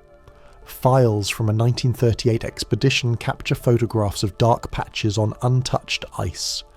Claims followed about a region some called New Schwabenland. Crew reports whispering of geometric formations spotted through glacial crevasses. The paperwork faded into locked drawers after the war. Critics counter that those photos prove little beyond weather and film limitations. Yet the timing sticks to the mind, as if the present frames reach back and hook those old prints by the corner. Another screen lights with a familiar name, Operation High Jump 1947. A massive US Navy fleet in polar waters for training exercises, the kind that do not normally end early. Crew reports of disc-shaped craft rising from near the ice shelf, decades before the word UFO settled into headlines. Official notes turned cautious, then terse. The operator's cursor hovers over a summary line and moves on, back to the grids. The pass keeps glancing up, like a face in a window you cross twice in one night. Modern tools now punch through ice where old ships only trace the edge. Lake Vostok drilling records thread into the feed. Work pauses without warning, folded under the phrase contamination risk. Some whisper of microorganisms revived after millions of years, and metallic fragments pulled from boreholes before the updates fall quiet. The lab smell rises in memory. Alcohol wipes, warm plastic, coffee gone cold on a desk, and the human mind does what it always does under fluorescent hum. It starts connecting things. Sub-ice radar mapping adds a layer that refuses to sit flat. Wide cavities hang beneath the sheet, shaped like rooms you can't quite draw, trapping heat the way heavy curtains catch sun. Thermal imaging shows soft glows like coals under snow. Geologists looking at the shapes admit the pattern leans toward active internal energy, not just the odd volcano lost under the miles. The edge is too consistent. The temperature fields hold too steady over time. This isn't a plume that wanders, it looks like a choice. A civilian forum posts new frames in 2018. The footage is brief. Flashes flare beneath the ice, massive and transient. Seconds at most. They trace along the same magnetic lines Icebridge charted years before. Dismissals arrive. Cosmic ray reflections, a known nuisance. Yet the alignment lands cleanly on the geometric heat signatures. The operator watches the loop with a steady breath. Cosmic rays do not usually care about tidiness. These lights seem to.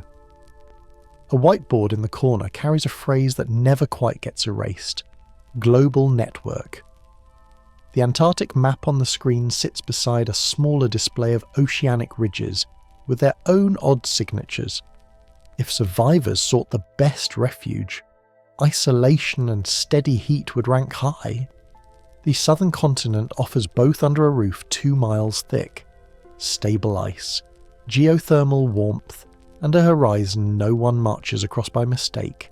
Some whisper that this is the ideal place for millennial-scale survival and research, a laboratory sealed by the world itself. The motion of preservation speaks in quiet physics. Antarctica provides cold that acts like a vault, slowing decay in materials and in memory. Ice absorbs radiation and makes a crude shield, while deep bedrock and the ice mass dampen electromagnetic noise.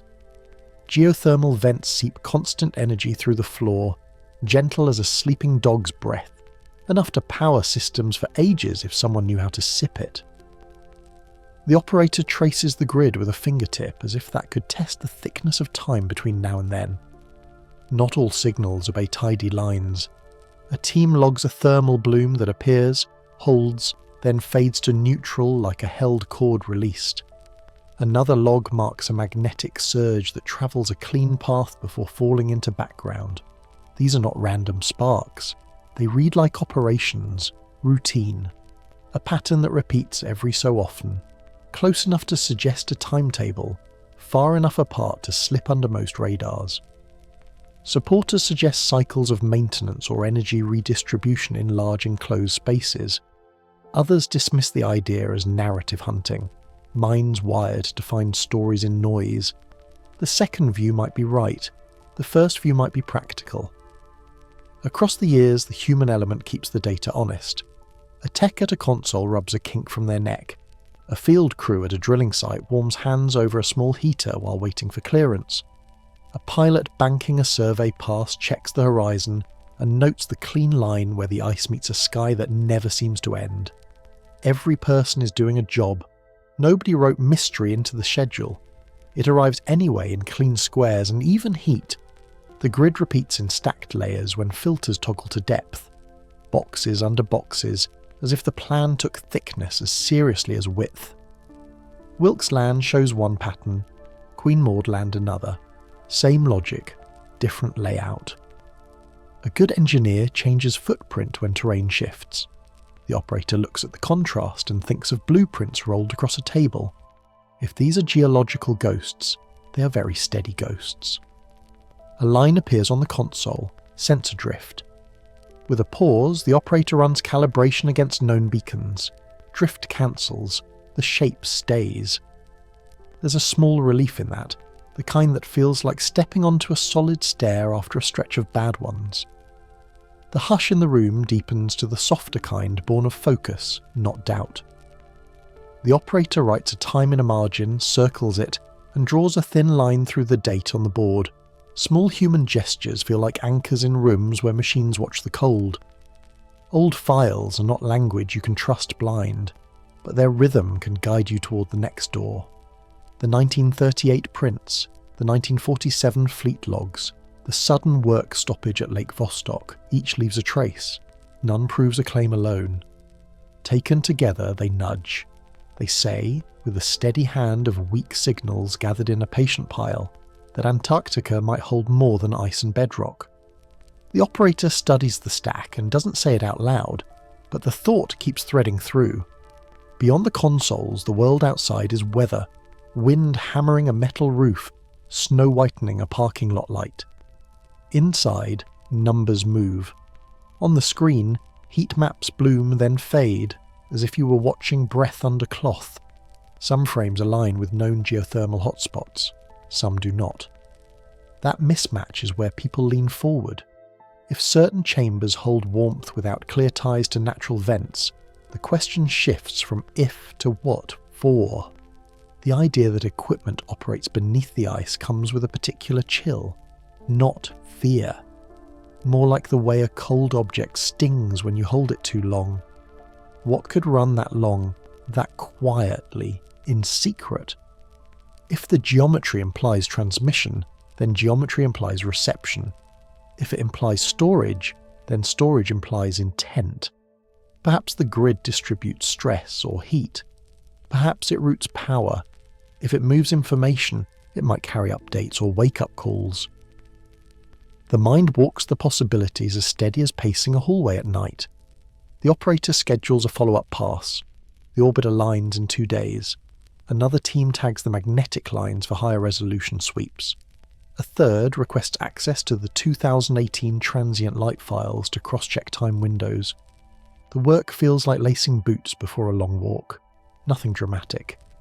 Just the next step you take because you took the previous step and it brought you here. That's the shape of good pursuit. Wind shakes the distant building. Somewhere a door thumps closed. On the screen, a final thermal pane ticks over and holds a narrow rectangle warm against the dark. It stretches for what looks like 100 miles, then breaks into smaller, regular segments. The operator exhales. The pattern meets the magnetics mapped by Icebridge and sits neatly under an older file of symmetrical outlines. 3 systems. 1 shape. That is the kind of match that keeps people in the lab long after the coffee goes stale. If the southern continent does hold more than frozen history, then those clean lines may be the bones of active infrastructure, active and enduring. The same network the oceans hint at with fast craft and moving lights may simply be showing one of its foundations here, under the heaviest cover on Earth. You cannot see the craft from these screens, you can see the corridors.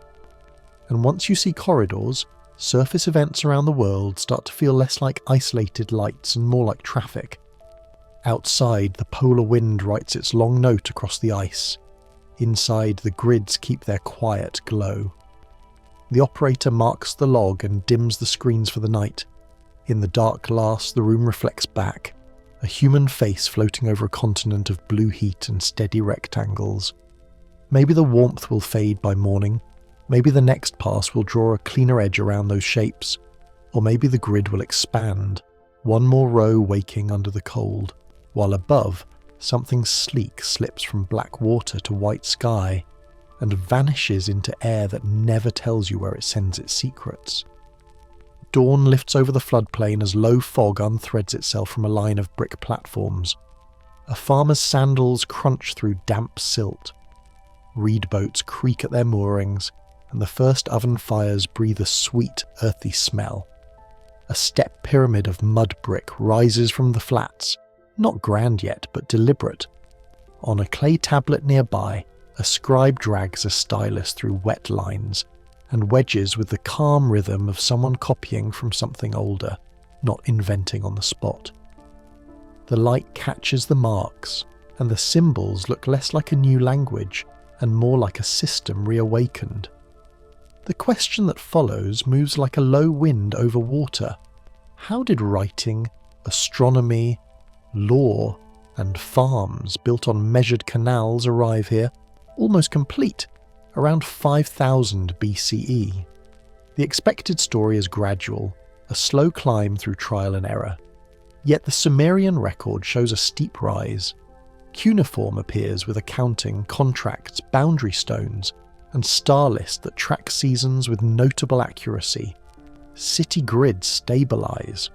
Law codes define property and debt. To many, that arc reads like a transfer, a return of knowledge rather than a patient invention. Some whisper that a library's worth of practical rule sets and sky notes survived the dark interval after the last great upheaval. Others dismiss it as pattern seeking, arguing that fragments can look like holes when time erases the drafts. Still, the pace feels off. Things snap into place before we see the stitches. Let the frame widen. Along the Nile, monumental stonework arrives without a staircase of failed prototypes. In the Andes, tight-jointed masonry stands as if the builders learned from masters, then left no teacher's notes.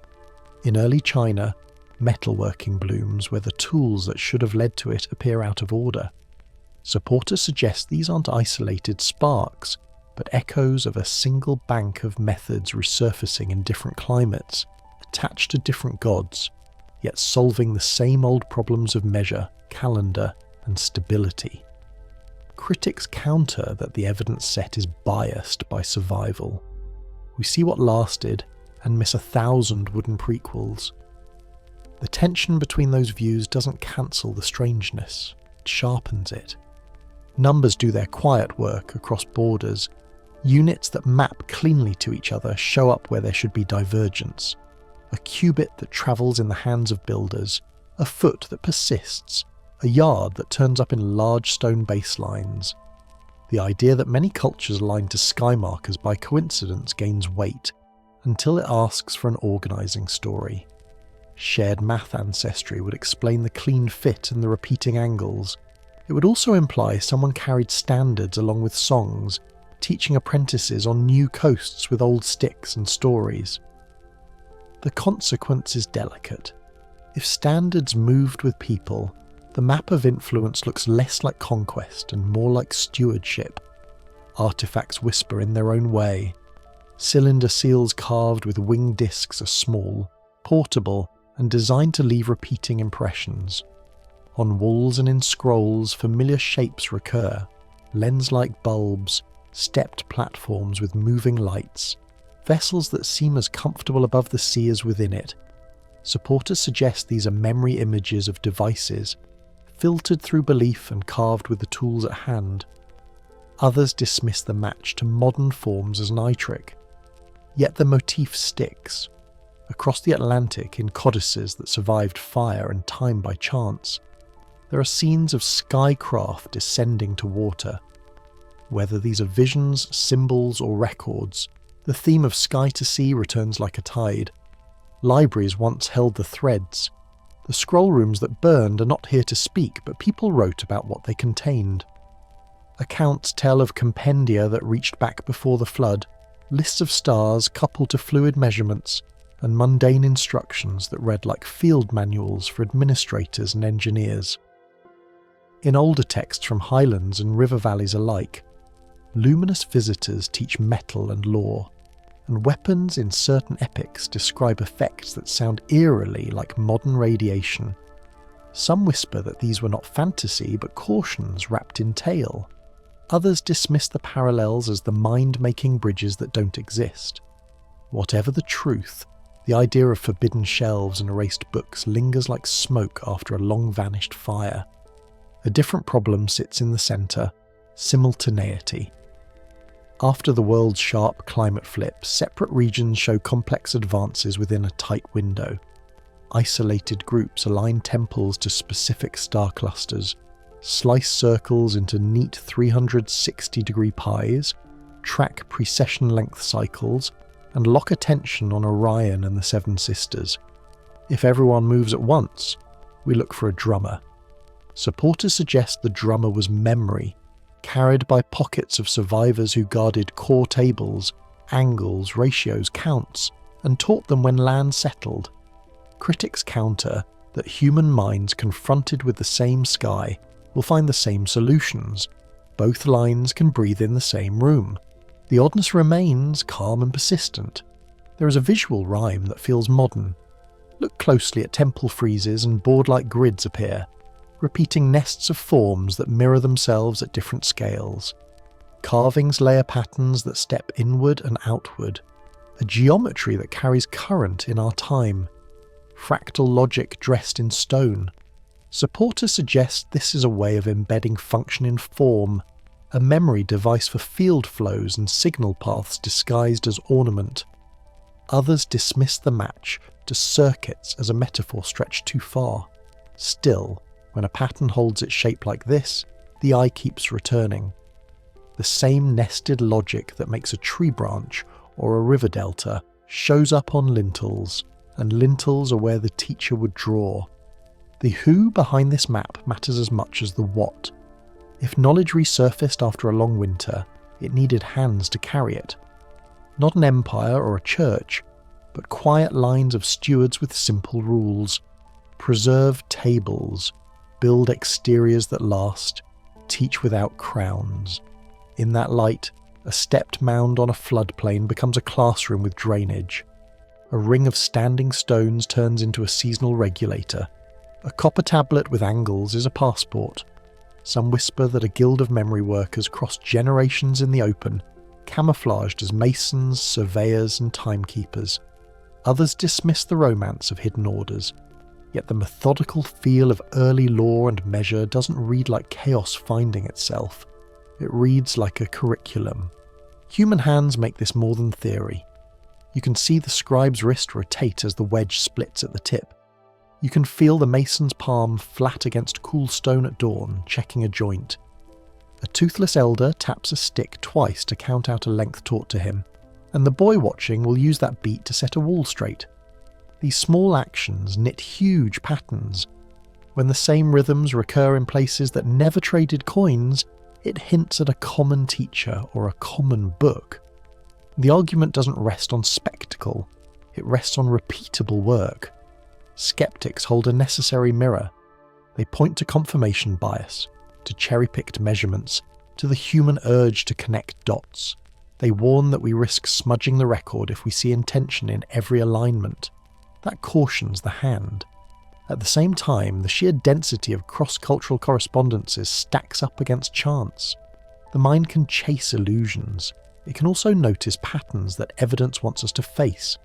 The line between those two impulses is thin. It helps to walk it with steady feet. If the library image is valid, the question of custody becomes urgent. Who saved the tables? Were they kept in caves, in boats that chased coasts inland, in clay wrapped in bitumen and buried where floods could not reach?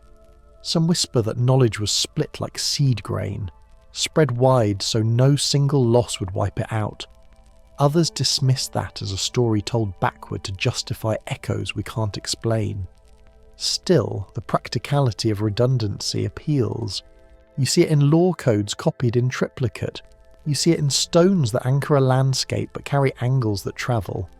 There is also the matter of what we are not finding. Wooden prototypes rot. Clay breaks. Mud brick slumps. What survives tends to be what was either meant to endure or lucky. That preservation bias can mimic a deliberate plan. It can also hide one in plain view. The margins of the record, the places where drafts should live, feel too thin for the leaps documented on the main page. The absence hums. It invites either caution or curiosity, preferably both. When you walk through a museum and pass a case of seals, you see the same scenes narrowing to essentials. A seated figure, a disc with wings, a procession toward a stepped form with a bright apex. 2 rooms later, you pass engineering drawings from a century ago with grids and pathways that carry a different kind of light. The echo between them is not proof. It is a question made of line and light. If you hold that question quietly, the mind does not flail, it settles and listens. Suppose for a moment that a disciplined lineage survived the last reset and waited for stable seasons. They would seek lands that drain, skies that clear, stone that holds shape under load. They would start by rebuilding measurement, because measure is the mother of storage, law, roads, and time. The earliest tablets would be about counting barley and stars. The earliest mounds would be calendars you can walk into. The earliest stories would be about who taught whom and why the city must keep its channels clear. That sequence would look like a leap to those who expected a slow climb. Below the calm of institutional stories lies a mess of real lives. Young surveyors scratching marks into the mud and arguing about angles. Parents complaining that star work keeps their children up too late. A mason whose hand shakes after a winter fever and finds, to his relief, that the unit's sticks allow him to lay straight courses anyway.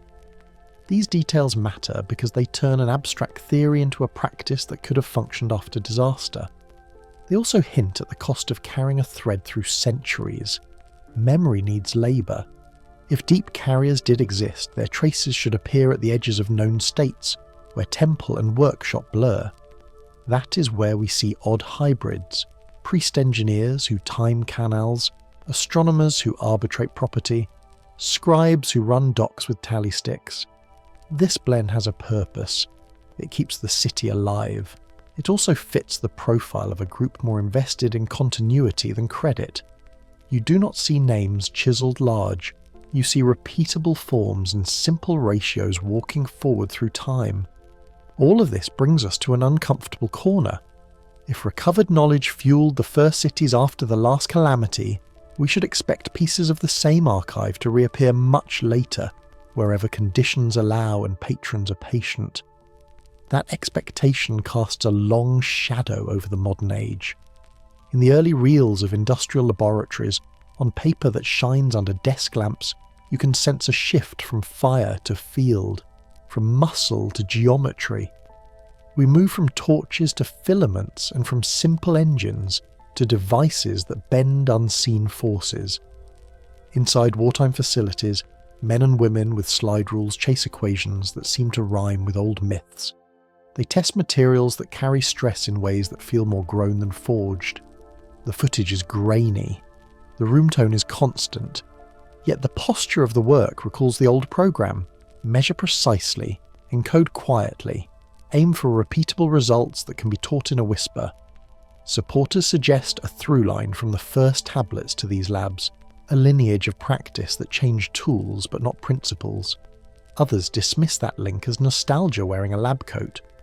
The disagreement doesn't erase the image of continuity, it just fogs it. If the line persists, it would make sense for it to move under different covers when pressure rises. A charter here, a patron there, then a shelf moved to a basement when the city burns. Scrolls become codices, codices become notebooks, notebooks become protected files. The same categories reappear: star tables, field diagrams, building ratios, energy flows. This convergence invites a thought kept soft and measured. The old custodians, if they existed, may not have retired. They may have adapted. In that thought, the curve of a clay wedge and the glow of a tungsten filament feel less like opposites and more like nodes on the same graph. The hands differ. The posture does not. Follow that posture, and the next door opens in a quiet corridor where metal hums at a pitch just beyond hearing, and the air holds the dry warmth of machinery that has been running a very long time. Fluorescent tubes hum in a concrete room beneath a winter city. The air tastes like hot metal. On a workbench that looks more like an altar than a desk, a bell-shaped device spins within a ring of coils, while two engineers shield their eyes with calloused hands. 1945 or thereabouts. The labels on the crates say heavy water, mercury salts, ceramic dielectrics. A chalkboard carries half-erased symbols, some pulled from quantum field notes, others copied from brittle pages with curl-tipped letters that started life far from this bunker. A technician steadying the voltage knob whispers that the field holds better when the coils sing in thirds. No one laughs. The machine lifts a hair's breadth, and the wrench on the floor skitters, pulled by invisible contours no textbook allows. Upstairs, the stairwell smells of oil and wet wool. A courier signs for a crate stamped with a name that will never reach the ledger. The guards have learned to look away when the test stand lights stain the walls with a cold, bluish glare. Supporters suggest the project leads believed they weren't inventing but restoring, reassembling a grammar of force hinted at in old epics and temple diagrams, stapled now to equations a few years old. Others dismiss the overlap as superstition dressed in lab coats. Either way, midnight runs long. The machinist wipes his palms on a rag, then taps the hull with a knuckle, listening for a pitch he can't explain but knows by feel. After the war, a new game begins under fresh flags. Some of these mines move across oceans with new passports and sealed files. Their boxes go straight from the tarmac to airfields in the desert and river valleys lined with brick factories. The public story reads like talent recruitment. The private story, according to archival notes and later testimonies, reads more like a salvage operation. Lift what you can, then wall it behind need to know. You get a warehouse inside a warehouse. You get programs with names that change like coats. You get an ecosystem built to keep even its own heart from recognizing its pulse. Compartmentalization becomes a culture. A young machinist spends 18 months milling a curved lattice that he never sees assembled. He notes the metal's odd weight in his notebook, and the way the filings cling to a magnet, and that is the closest he comes to meaning. A physicist in another zip code grows crystals in a vacuum chamber, and is told to focus only on dielectric constant, not on why the values are fed next door to a power unit no one discusses. Funding paths kink through shell firms with rural addresses and PO boxes that lead to briefcases rather than buildings. Payroll appears on time, but the project exists like a rumour you can touch. Then the capital's radar screens go bright one humid night. Operators watch luminous returns stack and peel over restricted airspace, vanishing and reappearing as jets climb to intercept. In the cramped room, hands grip mugs too tightly and pencils dot altitudes. Phones buzz, then go still. Afterward, the paperwork dances around language. Memos speak of non-conventional vehicles of probable domestic origin. It's a strange phrase, narrow and wide at once. If taken at face value, it says the extraordinary might not be foreign at all. If read as camouflage, it says only that the extraordinary doesn't fit. The operators don't parse semantics. They remember the speed jumps and how the blips pulled tight turns without losing cohesion. In the background of this era run ideas that sound like science fiction until they don't. A man named Brown files work on electrogravitics, high-voltage systems that push against the air with something more than thrust. Another inventor puts down claims about plasma compression and inertial mass tricks that read like blueprints for vehicles that don't need wings. Critics counter that patents prove nothing. Paper can carry dreams as easily as devices, yet the language inside those filings, the diagrams of field geometries and resonant cavities, rhymes with the movements radar operators know too well. Acceleration without heat, direction changes without inertia's temper. Books older than the alphabet meet laboratory notebooks newer than neon. In some basements, engineers flip through translations of flight craft from old Sanskrit poems that speak of metals bathed in mercury and housings tuned to songs of power. A few point to temple panels where arcs flow from bulb-shaped chambers, or to codices that show discs touching water without spray. It could be pareidolia, seeing engines where priests carved symbols, or it could be continuity, ideas held in myth form, coded and sung, until a century comes along that has the equipment to read them as parts lists rather than prayers. Some whisper that even if the texts aren't manuals, they set the mind in a direction. And once pointed, curiosity walks on its own. Follow the money and you find quiet hubs, land set aside near dry lakes, hangars that echo at night even when they're full, a power substation that seems too large for the ostensible load. Within these zones, a parallel economy grows. Pilots who fly only at dawn, metallurgists who order alloys with unusual dopants, accountants who move funds through foundations that publish journals no one reads. The public lab stays on combustion and metallic wings. The private lab plays with fields and surfaces that behave like one unified machine. The hull as capacitor, the frame as waveguide. The two worlds nod to each other at conferences, then go home and close the doors. Pacific water makes a clean mirror for secrets. In logbooks from the 1960s, crews note coordinates where lights rise from the sea, hover without spray, then vault to altitude faster than the pen can keep up. Some of those points overlap with grids where classified facilities sink cables into the deep and stake claims on the seafloor. No one calls them bases in the papers. They are arrays and instruments. Still, the paths traced in pencil between hypersonic jumps and quiet installations make shapes that feel intentional. Patterns tend to do that. The radio operator under a wool cap only knows he watched a target cross from water to sky and disappear. There's an irony that lands with a soft thud.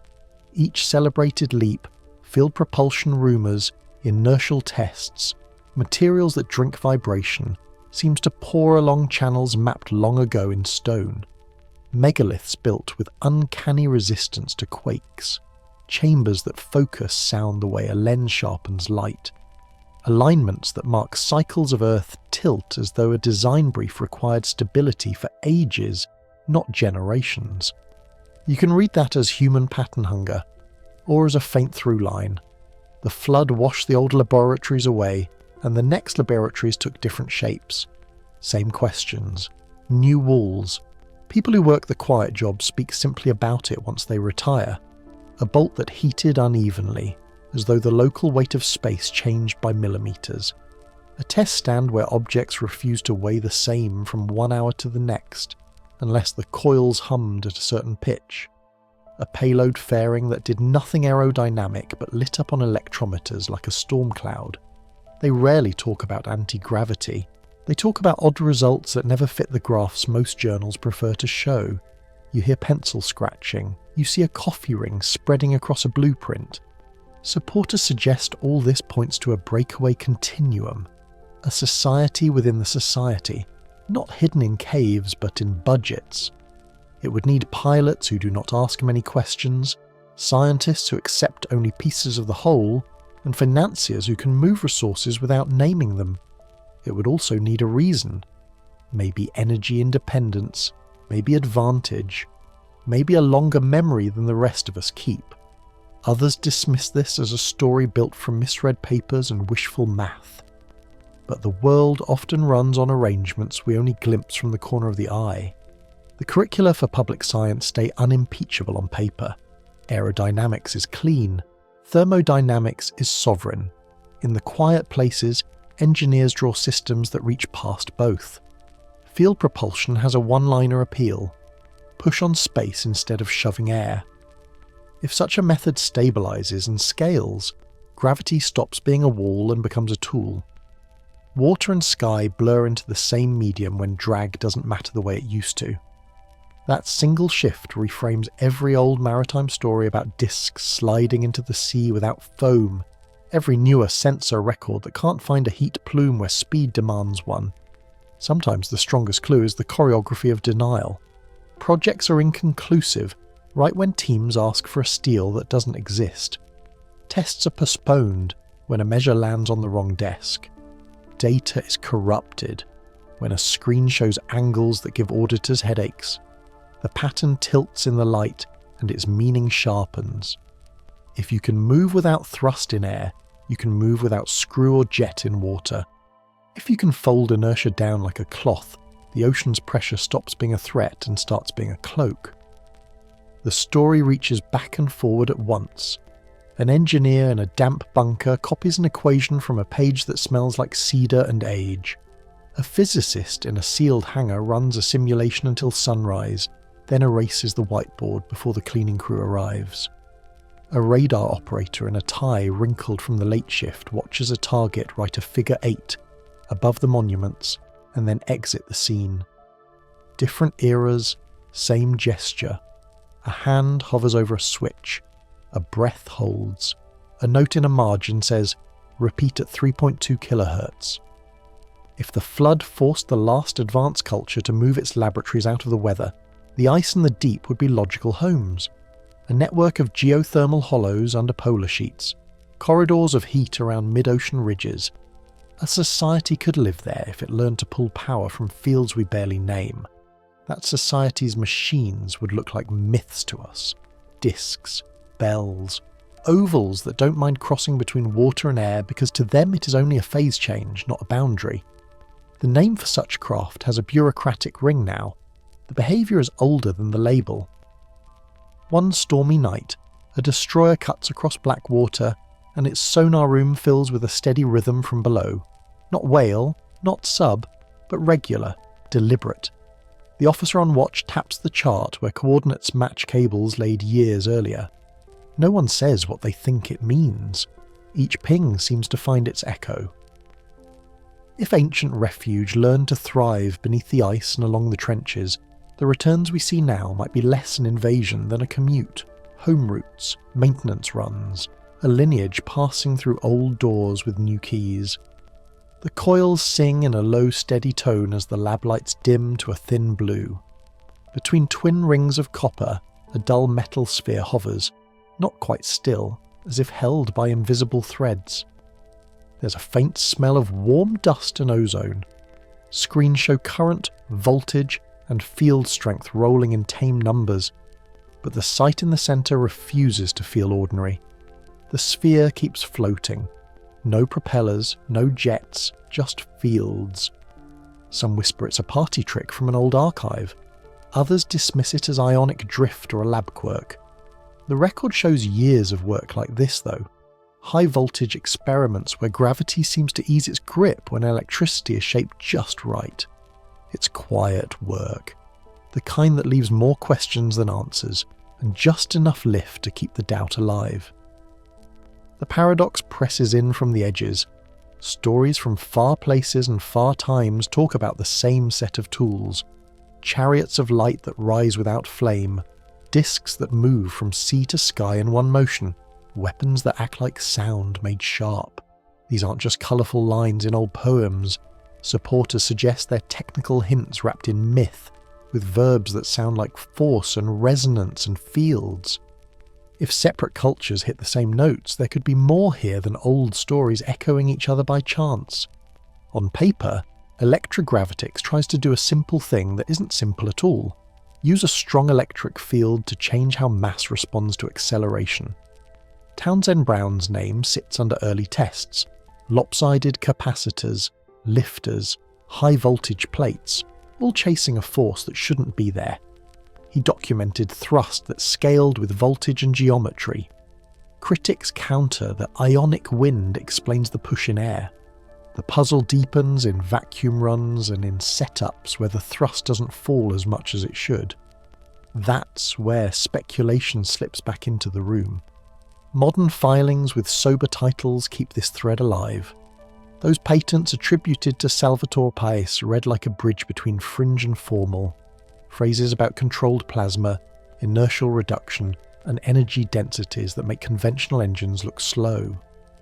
They are legal documents, not lab notes, but they lay out a path. Separate from the paperwork, engineers still try to bend fields in chambers where everything is measured and nothing burns.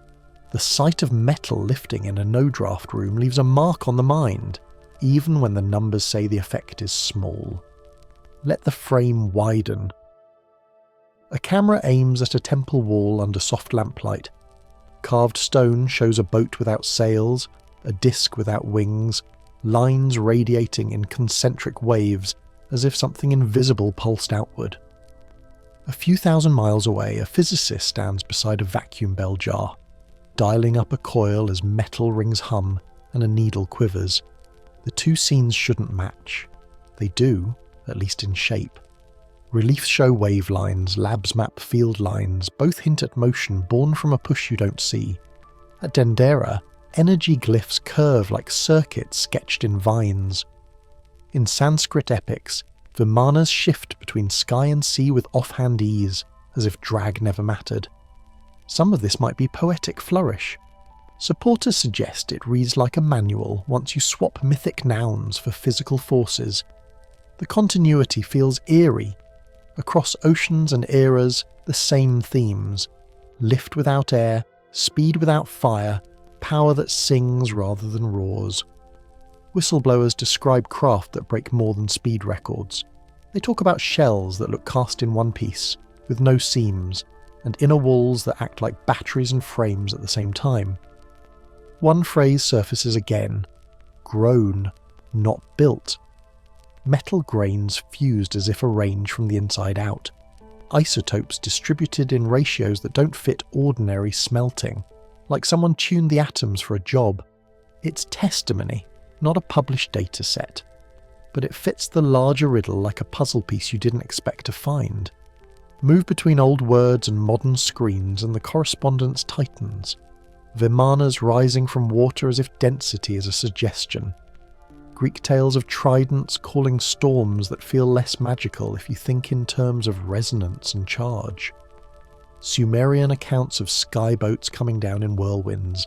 the kind of spiral you see when fields twist air and spray into tidy coils, when pilots film objects that bend light around their hulls and leave no heat you can track. The old language feels less far away.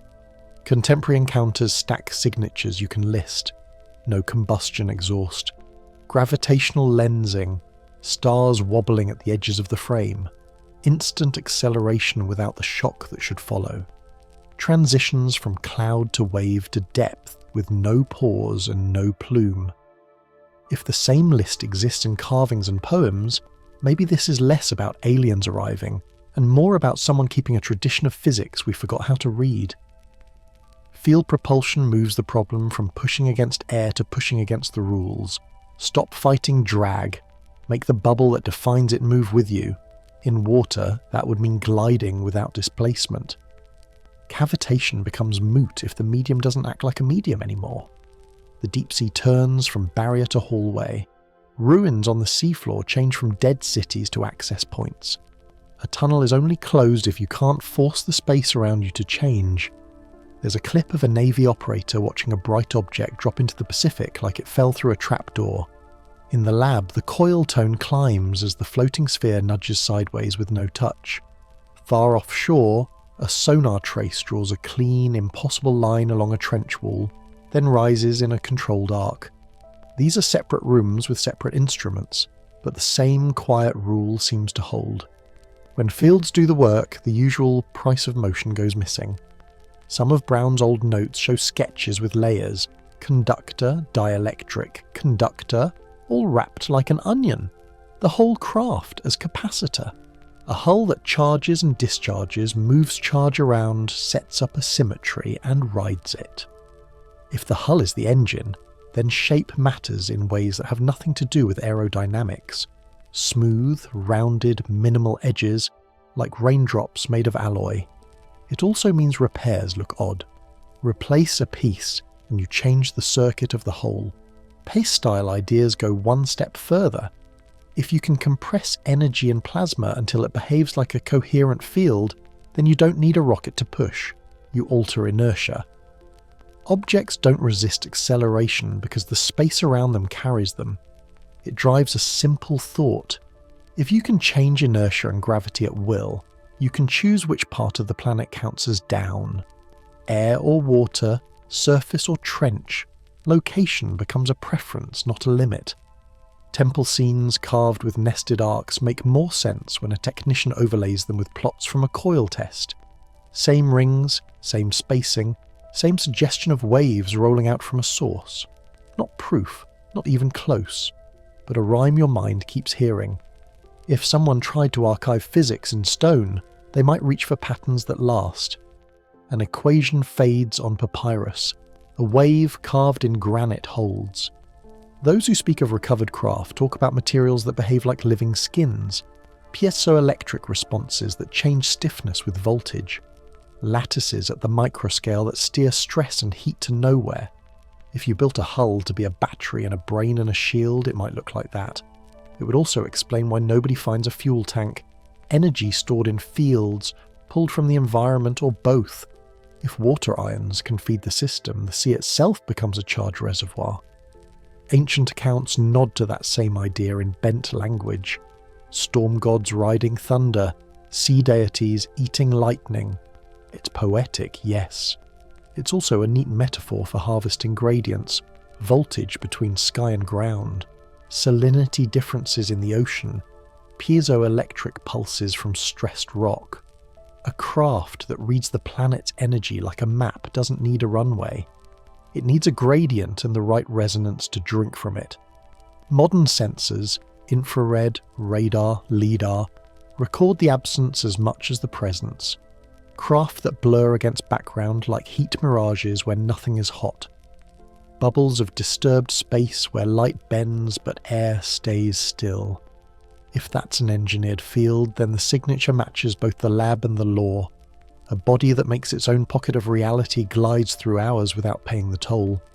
The ocean is cold, heavy, and dark. For animals, that limits motion. For machines that ignore drag, it's protection.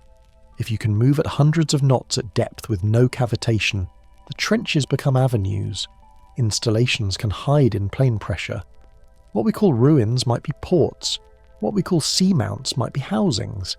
It shifts the way maps look. Coastlines matter less than fault lines. Currents matter less than energy flows. A junior physicist in a windowless room stares at a graph where the slope refuses to behave. She taps the screen and watches the line hold steady through a density change. In a museum, a guide runs a finger across a carving where concentric arcs bow around a disk. On a patrol ship, a sonar tech lowers the gain and hears a clean, repeating tone from deep water that doesn't match geology. These are small, human moments. They link. If the gods were technicians speaking in symbols, their language might be less about who and more about how. A trident is 3 prongs, 3 frequencies, 3-phase control. A discus is a field shell. A thunderbolt is a pulse. Read that way. The myths trade identity for method. They become notes, not hymns. If modern craft echo them, it's not because stories come to life, it's because the physics never left. One more beat in the lab. The coil hum steadies. The sphere dips, then floats back to centre. It looks simple, and it is not. Field by field, the world becomes easier to cross. Air loses teeth. Water loses weight. Gravity turns into a dial. If even a fraction of this holds, the places we thought were off limits begin to look like hallways with the lights dimmed. A radar room glows. A temple wall shines under a narrow beam. A sonar screen paints a thread of pale green along a trench. Images overlap in the mind until they click. The same lines, the same behaviour, the same quiet refusal to splash or roar. At the edge of hearing, a series of pings roll out and fade, as if something down there is still talking to anything that can listen. If gravity can be mastered, the deep is no barrier. The pings thin and fall away into the black, like a path you only see once before it closes. Headphones press into your temples until you can feel your pulse in the foam. The bridge lights are dim, a low red wash over the console. Green phosphor paints the screen in slow sweeps, the sea translating itself into dots and dashes. It's a long night on a research vessel in the mid-Pacific. Routine mapping of a deep basin, nothing to break the monotony except the soft clack of keys and the quiet creak of steel. Then a rhythm surfaces from below the thermal layers. Ping, ping, ping. 3 notes spaced with metronome regularity, rising from depths your instruments label as crush. You adjust gain, adjust range, adjust skepticism. The tone keeps time like a heartbeat that didn't get the memo about pressure. The first readout comes in as a metallic return, a sharper edge than rock. Another array confirms it. Not a glitch, not an echo from your own ship. The track resolves into movement. The software marks speed. 300 knots under the surface meshing perfectly with the cadence on the audio channel. That figure sits beside other numbers that make less sense. Depth estimates shrugging past 6,000 metres. Signal coherence where cavitation should tear everything to noise. You watch the thermal camera feed from the aft mast as a faint bloom appears on the surface, like a breath on cold glass, then fades between frames. No wake, no steam. The water looks normal, and that's the part that feels off. The pattern changes like someone threw a switch. Targets dive beyond your lowest range gate and fall into the black where your instruments end. Minutes later they reappear miles away, still in sync with the 3-note call. In the lab, one of the techs runs a quick transform on the broadband noise and finds a narrow band of electromagnetic chatter trailing behind each track, a thin smear of disturbance that lingers in the water like a scratch on vinyl. The crew keeps their voices low, not by order, just by instinct. No one wants to say ghosts. No one wants to say drones either, because drones aren't supposed to do this. The third contact skims toward the trench wall, vanishes into the terrain mask, then resurfaces where the seabed drops away like the floor of a cathedral. Some whisper that nights like this have their own history, written in briefings and bar stories that never quite reached daylight. The logbook in a Nova Scotia harbour still lists a night in 1967 when witnesses watched a luminous craft slide into the water like a lantern gone under. Divers went down, the Navy sent ships, and the instruments found only magnetic oddities on the seafloor.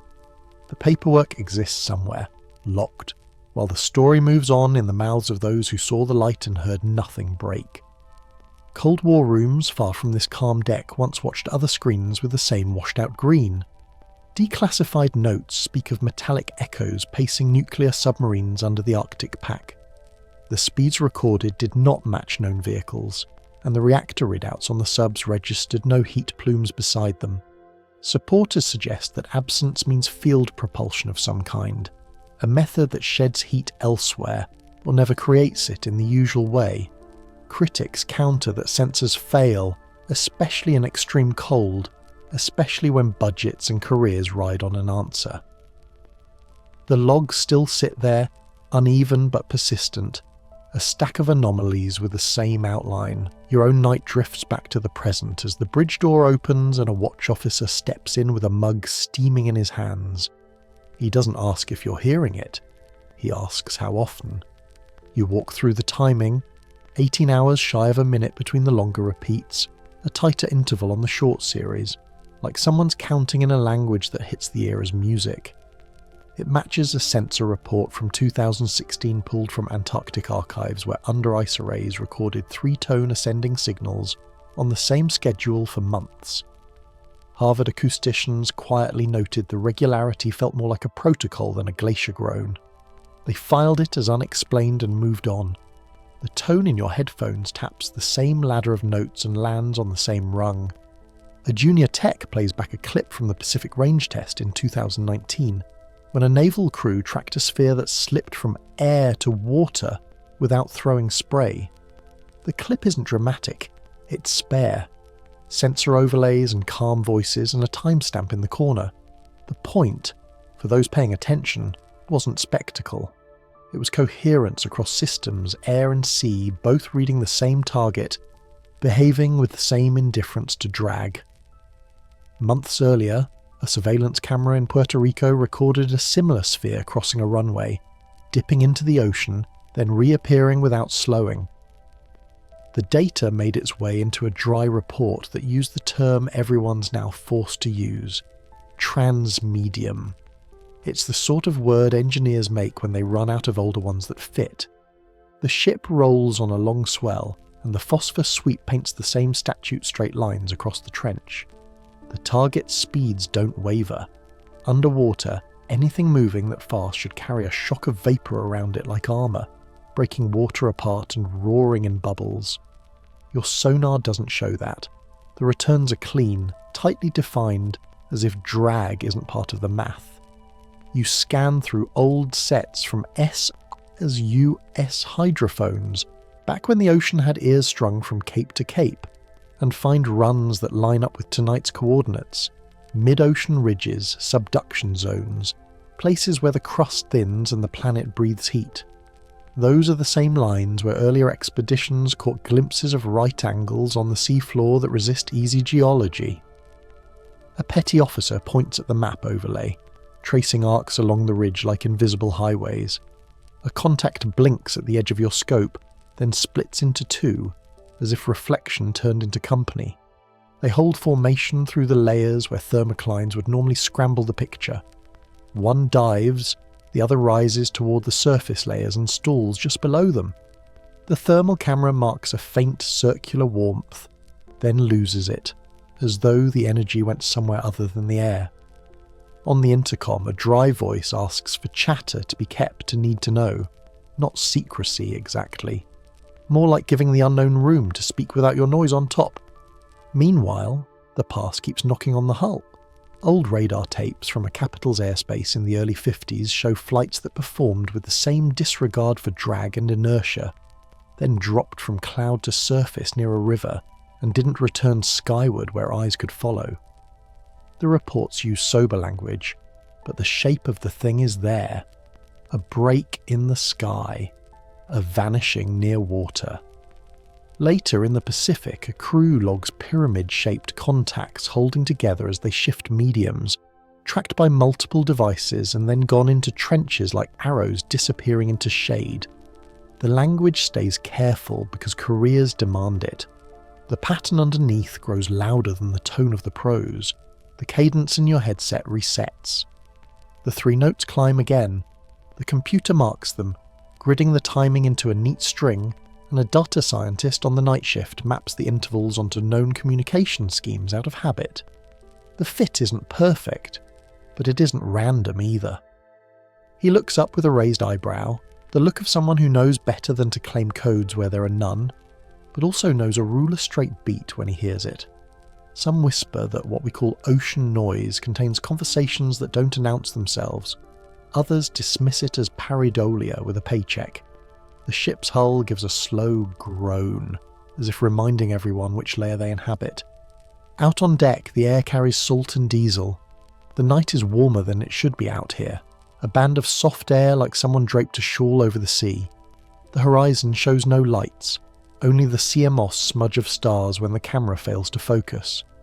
You catch yourself thinking of those flood stories that never left the oral record, where lights from below guided boats through black water. It's an old thought in a modern head.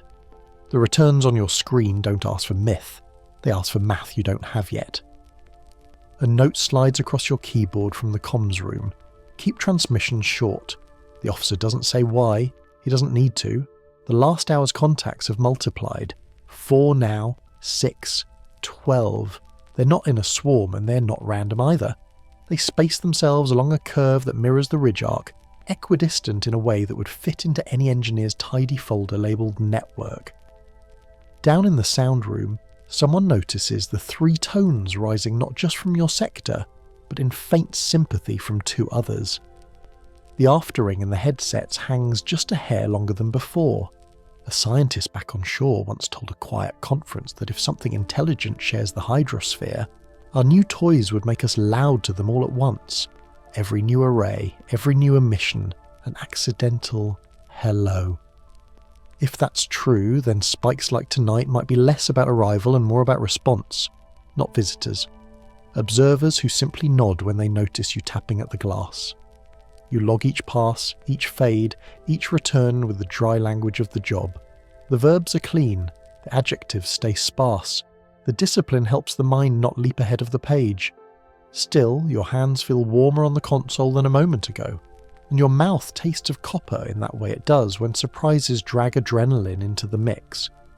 The ocean under the hull holds its own counsel, and those 3 notes climb again as if the deep keeps time with something older than your ship.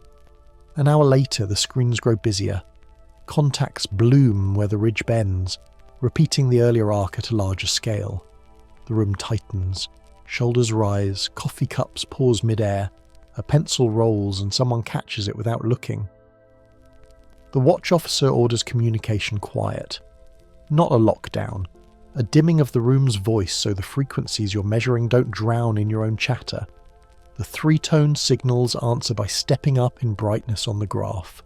More pronounced, more everywhere, like a mesh powering up in slow motion. None of it feels theatrical. It feels procedural, a system checking itself against the edges of a basin. If these are machines, they make our categories look small. If they're not machines, the word we need may not exist yet. The ship hums along, a small warmth in a vast cold. Your headphones hold the ladder of notes, and for a moment the consoles across the fleet, across oceans you can't see, might be hearing the same rise. The night doesn't announce a finish. It breathes, and the trench answers with a beat that's older than your sensors but new to your screens. The crew keeps their voices low as the pattern fills the scope, and somewhere in the dark below, an unseen network seems to open its eyes. The observatory air holds a cooled dust smell, the kind that follows long nights and stale coffee. A lone analyst leans over a screen where thin coloured lines step in measured beats across a black field. The pulses rise from deep earth, regular, clean, and wrong. He scrolls back hours, then days. The rhythm persists, separated by exact intervals. He dims the room to calm the glare, and overlays a Navy dataset from the mid-Pacific. 2 signatures fall into phase, one from the ocean, one from the crust. The lines kiss, drift, and kiss again. He doesn't speak. He scribbles a note in the margin and draws a small arrow toward the match, as though a softer mark might keep it from slipping away. He runs the alignment twice more, then brings up a library of acoustic files. Some come from research vessels, others from undersea cables used for communications. The tones sit like distant bells in heavy water. On screen, the seismic graphs answer in a slower register. Different mediums, same math. He plays a short sample aloud through small speakers that buzz at the edges. The room carries a faint after ring. Outside, the night is still. Inside, the pattern tightens, as if something vast is tapping the planet's body with careful fingers and waiting to be heard. What follows is an argument about origins and a quiet pivot away from the simplest story. The common idea says visitors. Distant star, long crossing, strange machines. But some whisper another path. In that view, the craft that dart through clouds and slip beneath waves are not guests at all. They belong here. The label used in recent discussions is cryptoterrestrial, hidden, terrestrial, and native. In that frame, the world hosts a parallel intelligence that learned to live beside us by living beneath us, turning away from our cities and finding cover in deep stone and open ocean. It's not a claim of proof, it's a lens that changes how scattered clues line up. Avi Loeb's name crosses the analyst's notes because he pushes for open questions about hard-to-explain phenomena, though his own focus leans cosmic. McTinney's enters for a different reason. He gave this indigenous angle a face and a term, suggesting a sister presence that cultivated secrecy as a survival skill. Take the 2 stances together and you get a spectrum, one pole scanning skies, the other probing local depths. Each side reshapes the same data. Critics counter that the simpler answer is still spacefaring visitors. Supporters suggest the adaptation just looks too perfect for an off-world design. Perfect adaptation stands out. Across hundreds of reports, craft bend along magnetic lines, slide through air without drag signs, and pass into water without splash or shock. The ratio of lift to mass hinted at by these movements would crush known airframes or tear a hull clean. Yet nothing breaks. If you were building for Earth from the ground up, you would account for air density, humidity, salinity, and field strength. You would make the vehicle indifferent to pressure changes so it can move from 60,000 feet to trench depth without pause. The result would feel purpose-built. It does. Then the frame widens. Myths speak of underworlds and lights below. Underwater ruins complicate clean timelines. Polar heat maps show shapes that look engineered fair beyond geology's usual rough hand. And those unmarked craft shift from atmosphere to sea as though the boundary were a suggestion. One hypothesis knits this together, a hidden technological lineage that never broke, only hid. In that picture, you don't have separate puzzles. You have one long thread that surfaces at intervals then disappears into places where our maps thin. For the timeline, geology offers a cold ledger. Around 12,000 years ago, the Younger Dryas slammed climate into reverse. Ice returned where fields had begun. Sea levels jumped. Coastlines redrew. If a previous culture watched this unfold, going under or going into the crust would be less drama and more logistics. Caves stabilise temperature. Deep water buffers shock.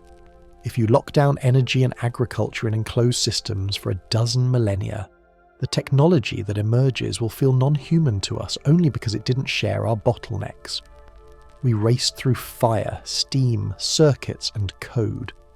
They might have moved through fields, pressure, acoustics, and material phase control. The stories line up strangely well. Luminous figures in early agrarian myths teach seeds, canals, and sky cycles. In recent accounts, encounters describe non-verbal exchange, thought pressed into the mind without voice. Different eras, same motif, knowledge handed across a boundary. Others dismiss this as retrofitting tales to modern taste. Maybe.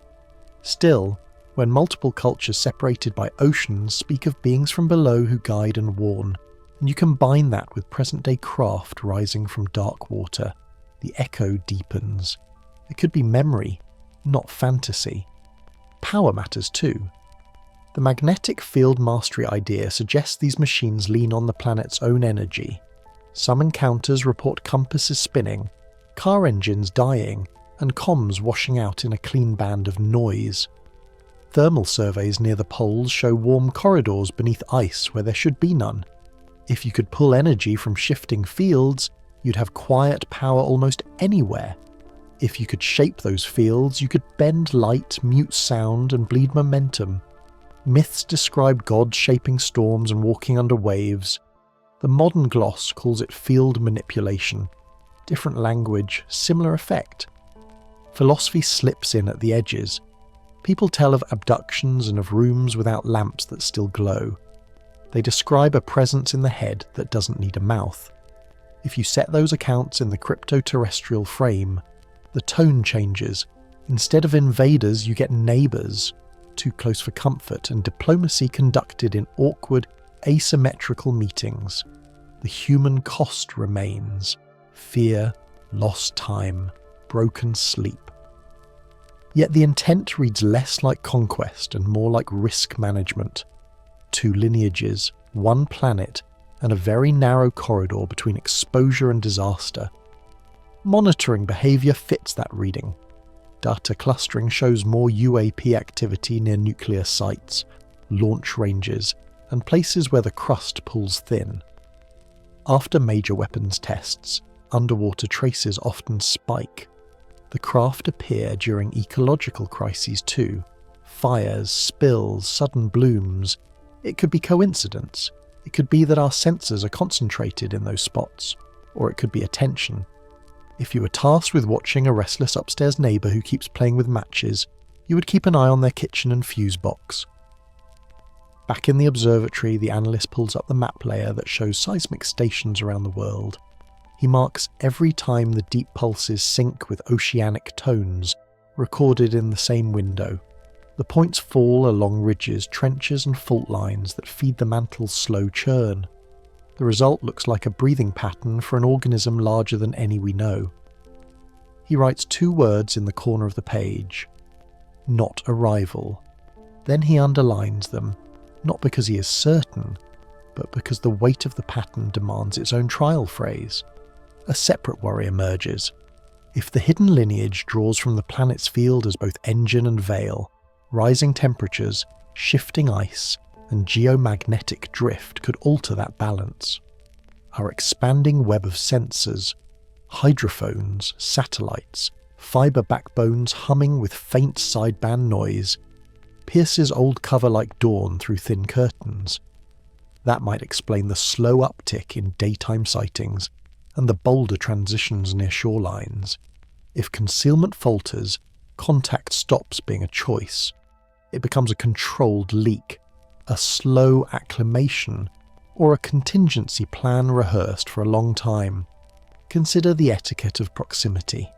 If you had decided to remain unseen for millennia, and you sensed that the upstairs world had developed tools that could map your corridors, you might preempt panic. You would appear in ways that track our new ranges, above the waves for pilots with helmet cams, just under the surface for ships with towed arrays, over reactors and spaceports where your presence would be recorded by too many instruments to bury. You wouldn't show your cities, you would show your capability and your restraint. The perfect adaptation paradox returns. Vehicles that ignore drag and pressure do more than travel. They rewrite what a habitat is. Trenches stop being abysses and become roads. Subglacial lakes become rooms. Volcano flanks become batteries with roofs of ice. A culture built on that stack would look strange from our angle, but internally it would be coherent. Why build upward when downward is stable, cool, and defensible? Why shout across stars when a planetary energy grid hums under your feet? Others dismiss all this as a wish to keep the mystery close to home. There is comfort in believing the unknown lives under our house, rather than beyond the dark between suns. Yet comfort is not what the data gives. the more our sensors sharpen, the more the anomalies sit inside Earth systems, marine layers, magnetospheres, ice sheets, crustal seams. The unknown keeps reaching up from below rather than down from above. If that pattern holds, then our questions change shape. We stop asking how far they travelled and start asking how deeply they hid. The analyst listens again to the paired tones. The ocean sample ticks like a metronome with weight on it. This seismic echo lags and then resynchronizes, as if something in the mantle's slow tide has learned to answer. He lowers the volume and leans close to the screen. His voice is barely above a breath when he tries a line that fits the moment without claiming too much. "They're not coming," he says. "They're responding." The words sit in the room like a small, steady light, while the pattern on the screen tightens by half a second, choosing that moment to fall into perfect phase. The lab keeps a soft hum at this hour. Fluorescent tubes buzz in the ceiling, cool air moves across your sleeves, and the microscope eyepiece presses a gentle ring around one eye. In the glass below, a thread of trapped atmosphere winks in ancient ice. These bubbles are tiny time capsules, sealed 12,000 years ago, holding the breath of a world that changed too fast. A laptop fan kicks on, lines creep across a graph. Carbon dioxide levels in this sliver of the past curve toward the very shapes you see in today's feeds. Not identical, but close enough to draw the skin tight across your shoulders. A pencil taps once against a clipboard.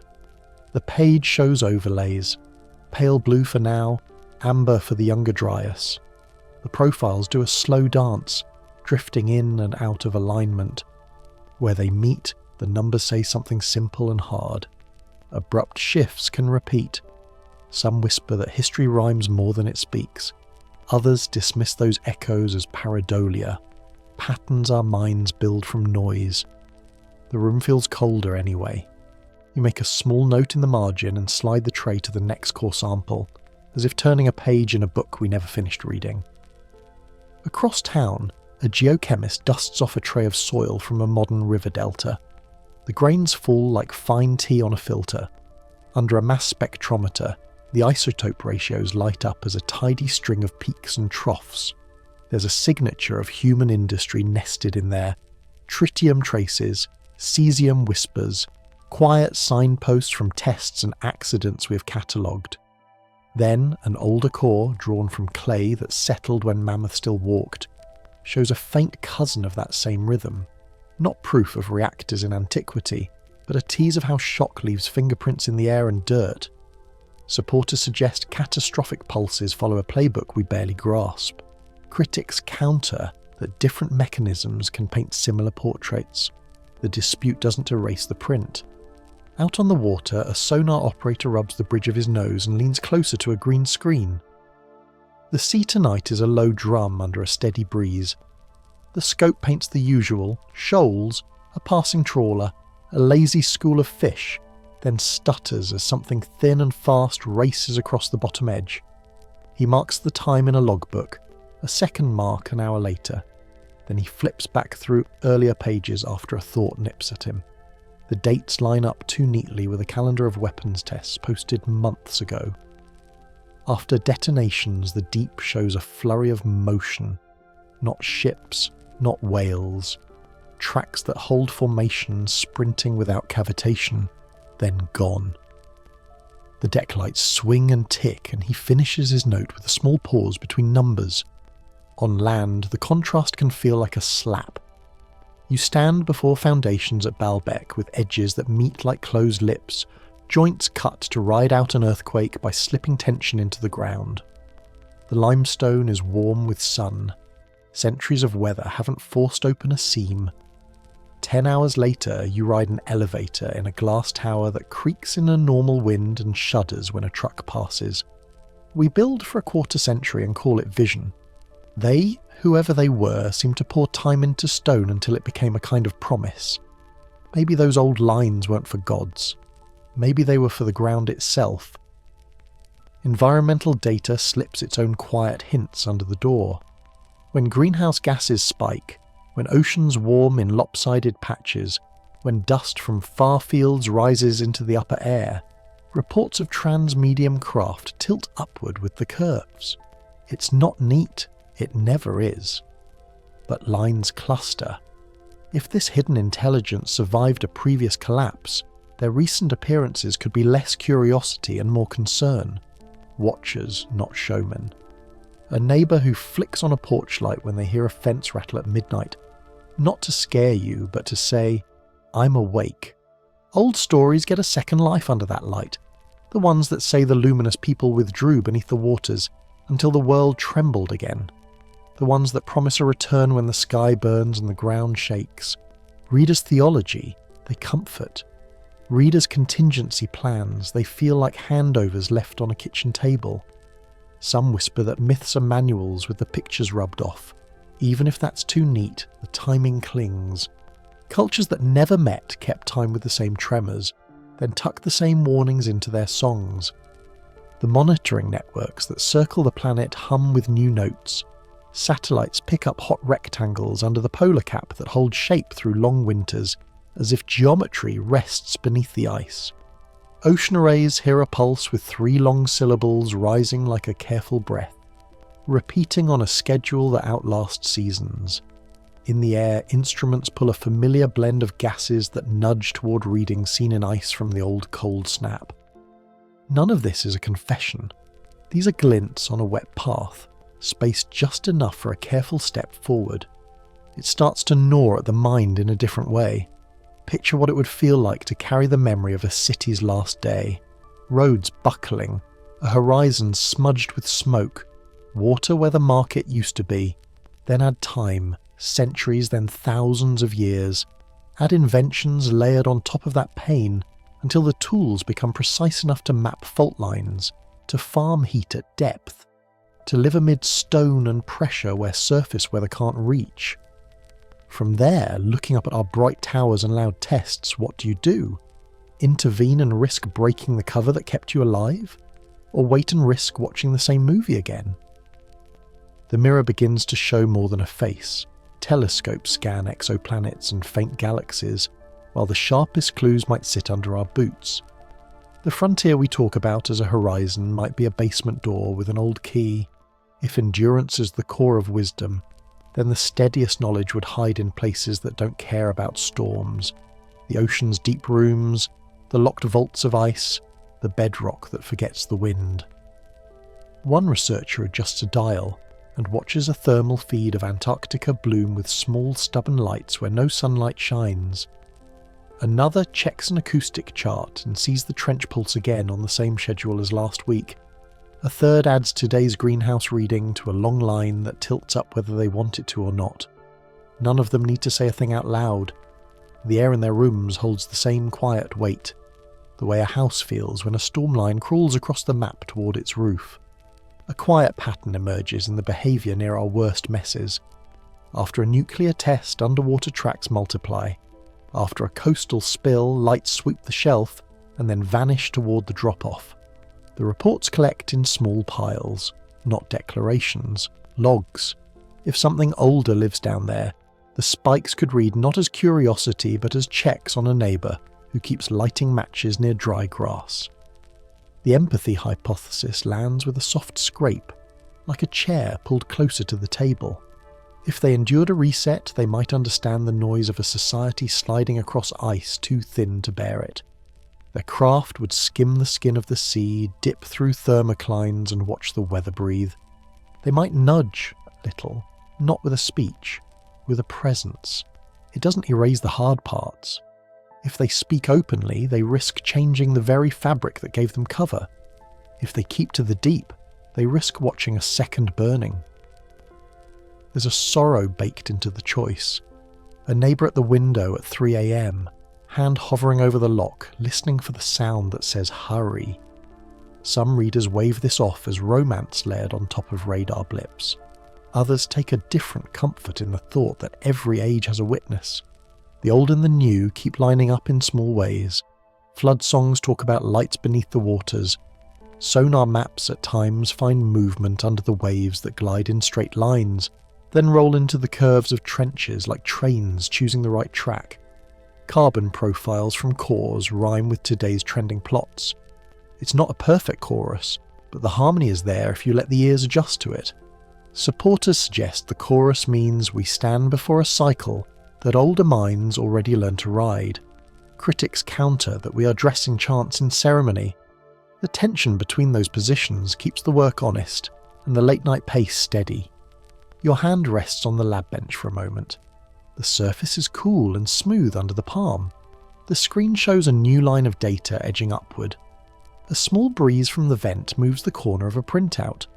The world feels as if it is taking a breath before saying something it has said before. Somewhere far off, surf rolls against a breakwater, and a buoy flashes a timed white for ships you can't see. On the open ocean, a research vessel rides a slow swell. The sky holds no moon. The crew speaks in low voices near the bow, footsteps dull on wet deck boards. In the control room, the operator watches a faint point of light steady itself under 100 meters of dark water. It doesn't flare, it doesn't dart, it holds, a patient lantern in a cathedral of pressure. The ship's chronometer clicks forward 1 second, then another. If you were to lean over the rail and stare into that black, your eyes would adjust to nothing. But the instruments don't blink. They watch the point hold its place, blink once, then resume the old cadence. There's no splash to mark it, no plume to flag its power source. Just a rhythm that keeps time with data sets on desks half a world away. The sense that rises isn't panic. It's something like being seen by an older neighbour who knows your family from long back. A glance that carries the weight of a story not told in full. A story where the last chapter ends in water and ash and the survivors learned the quiet arts. Endurance, timing, where to store your knowledge when you have to leave the ground. The feed records another minute. The light below does nothing special. It stays. The lab's fluorescent buzz folds into the sea's low roll in the mind. Our telescopes will point outward at dawn again. But the next question may come from the deep, in steady pulses that test whether we are ready to listen to the basement as much as the sky. When the ship finally turns for port, the buoy downrange hangs its steady blink, and the trench holds its small star in place, unbothered by wind or tide. It has the feel of a slow nod from beneath the floorboards, a sign that someone learned the lesson we might be about to need. The glow holds on through another breath of the planet and offers no story, no boast, only a quiet, persistent presence as the threshold draws near. Midnight holds the room like cupped hands. The air is cool, metal-scented, and the only light comes from a wall of monitors whispering green. A technician leans close to the console, coffee gone cold at his elbow, pencil between his fingers ready to mark a margin. The needles should jitter, each station speaking its own small chaos. Instead, the lines from Alaska, Peru, Mongolia, and the Azores begin to breathe together, peaks and troughs agreeing on a tempo. Across a dozen time zones, the planet's tremor tightens into a rhythm. He feels it before he names it. His fingertip taps the glass. He doesn't call it a heartbeat, not out loud. On a nearby screen, archived radar returns from a calm afternoon over the Pacific start to play in a loop. The dots flicker, then refocus as if they've decided to be stars for a moment, forming faint patterns that mirror a winter sky. Another display cycles through satellite images of desert plateaus. Pyramids blur at the edges and give way to images of ice shafts bored beneath Antarctica, shafts that echo their angles in cold blue. A sonar chart overlays an old star map, and the fit is uncomfortable in its precision. Tracks that once seemed random bend along long arcs, the way planets obey their paths. The pattern tilts in the light, and its meaning sharpens. Some whisper, this is the mark of cycles rather than progress, as if history prefers tides to ladders. Supporters suggest we keep tripping the same thresholds. Fire, farming, stone, field propulsion, each time under a different name. Geological core samples record shock after shock, ash layers repeat.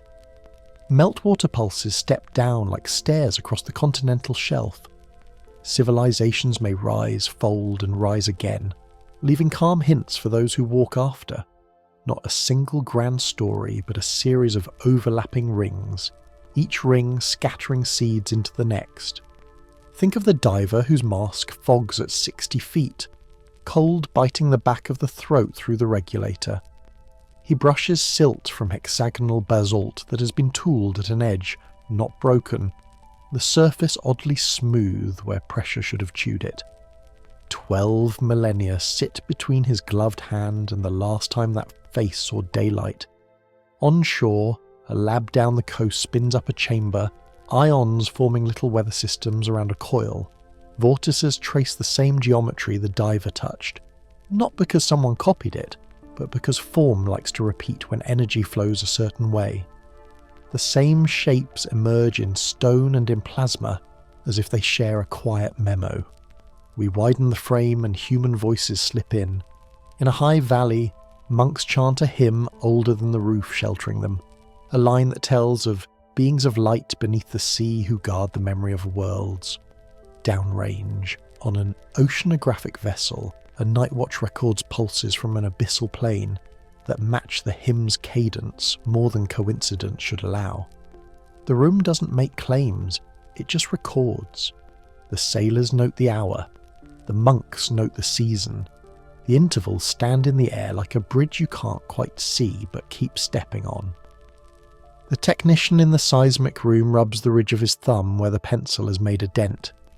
He looks at a continental cross-section and traces with that same thumb a chain of voids along a fault line, voids that hold warmth where ice should win. The old maps show cities toppled at the edge of sea changes. The new scans show halls beneath the old cities, spiralling into stone, carrying the same proportions that megaliths carried above ground.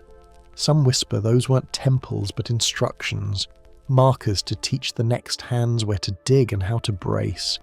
You stand on ground built from forgotten worlds, every step pressing on the ceilings of cities that came before. Your keys drop on a kitchen table. Below you, 30 meters down, there's a vein of limestone scored with straight cuts. Then below that, an aquifer.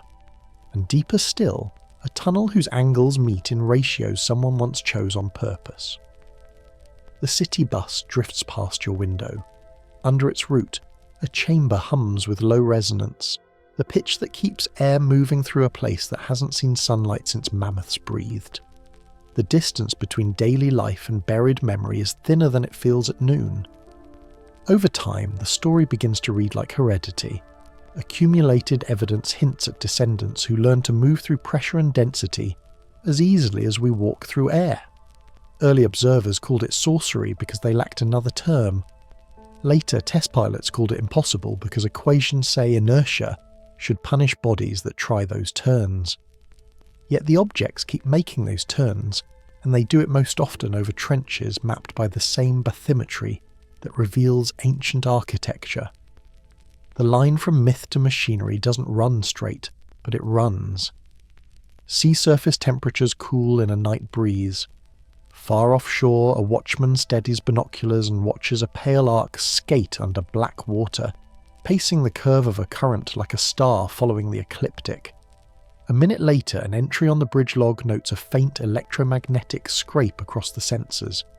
The old tales spoke of gods from below, not as fire from heaven, but as lights that moved under waves and surfaced only when tides and omens aligned. Modern reports show the same arcs in different words. Whether fish-scale legends or logbook entries, the geometry is consistent. Critics counter that repetition is the mind's trick, pattern-seeking when none exists. And yet the maps pile up, sonar, radar, seismic, thermal, and lay edge to edge in a way that starts to feel like tracing paper over tracing paper. The needle tremors of midnight settle into a pulse that returns every few days. Pulses drift across ocean floors in a grid that matches faint magnetism. The room stays quiet. The pencil makes a second dent along the first. A field worker in the Andes kneels at dawn to tie a bootlace, palm pressed to a wall that fits like a book's closed pages, stones tempered as if heat had flowed through and left them fused. In a suburban garage, a hobbyist lifts a small disc-shaped frame into a coil's throat and watches it stutter against gravity for a heartbeat before sinking back to wood. On a deep-sea cable, a series of tones schedules itself across months, always 3 notes, always separated by the same long breath. These are not conclusions, they are threads. A diver's light sweeps across a corridor mouth in the Yucatan, where the limestone staircase disappears into water as clear as glass. The silt at the bottom lies undisturbed except for one fine trail, as if something light touched and moved on. A quantum lab records a standing wave forming a flower-like pattern in a vacuum chamber. Petals nested in ratios familiar from temple cornices, and machine housings recovered from crafts that shouldn't exist. Supporters suggest the past and present continue to reference the same instruction set, one written in field lines rather than ink. What happens if you read flood myths as field reports? A scribe in a clay house writes of lighted beings teaching how to plant in poor soil after land's burned. A modern witness blinks through a visor as a craft skims the sea and stows itself like a seal in the shoal's rock. Both entries care about survival tips more than origin stories. Keep grain dry. Use the stars to time the returns. Build low against quakes. Use the water if you need to vanish. The technician lifts his pencil and finally writes one word in the margin. Recurring. He underlines it once. He knows it's not proof of anything beyond itself, but it holds, the way a knot holds even when you don't see it. Patterns are invitations, not verdicts. Still, invitations matter. They ask you to show up. Monks complete their chant as dawn thins the dark. On the oceanographic ship, the night crew tags the last pulse and hands off to day shift with a wry note about the choir under the floor. The diver surfaces and pulls his mask to his forehead, blinking salt from his eyes. The technician steps outside to breathe air not conditioned by machines. Across them all lies the same soft thought. What if continuity is the rule, and we're the ones who forgot the script? Some whisper that the Watchers are not arrivals but remnants, descendants living through intervals long enough that our centuries look like a blink. Their craft handle pressure like we handle weather. Their roads run where the crust thins and the heat is generous. Their lights appear when we test new fires or disturb old rooms, as if checking on a skittish neighbour. The language they use would be fields and frequencies, not tongues. If that's true, even in part, it reframes the night sky. We point telescopes outward and catch wonders, yes, but the next chapter may not wait above.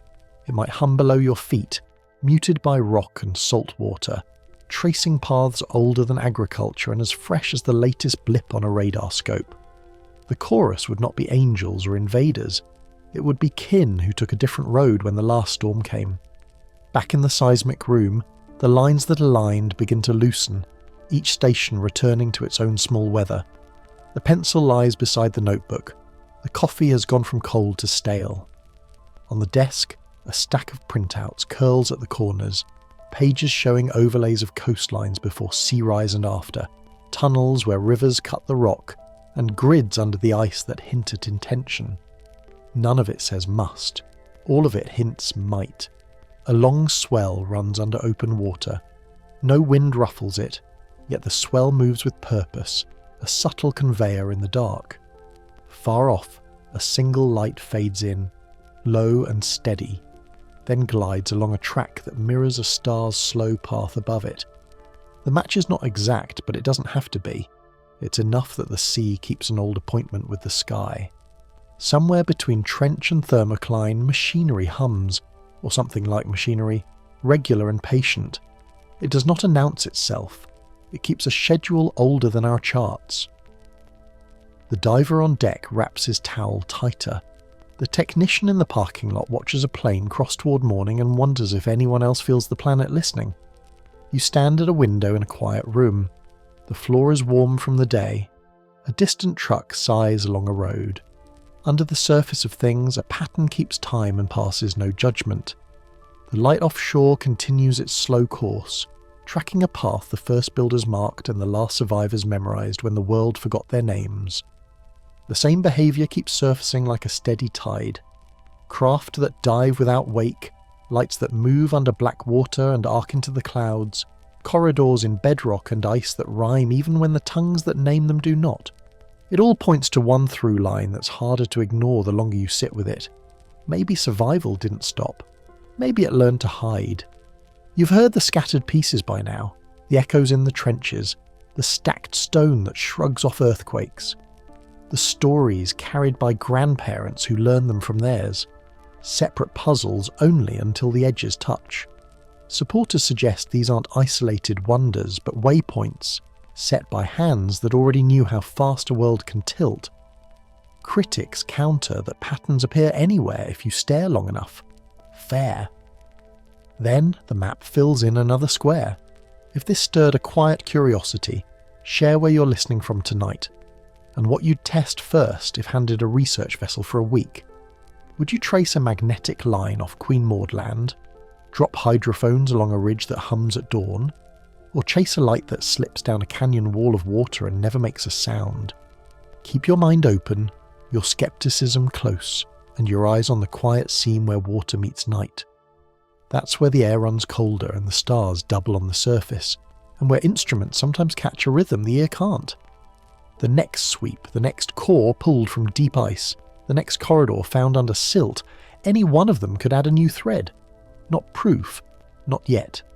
Just another steady sign pointing in the same direction, toward a story that doesn't end so much as continue out of sight, waiting for someone patient enough to follow.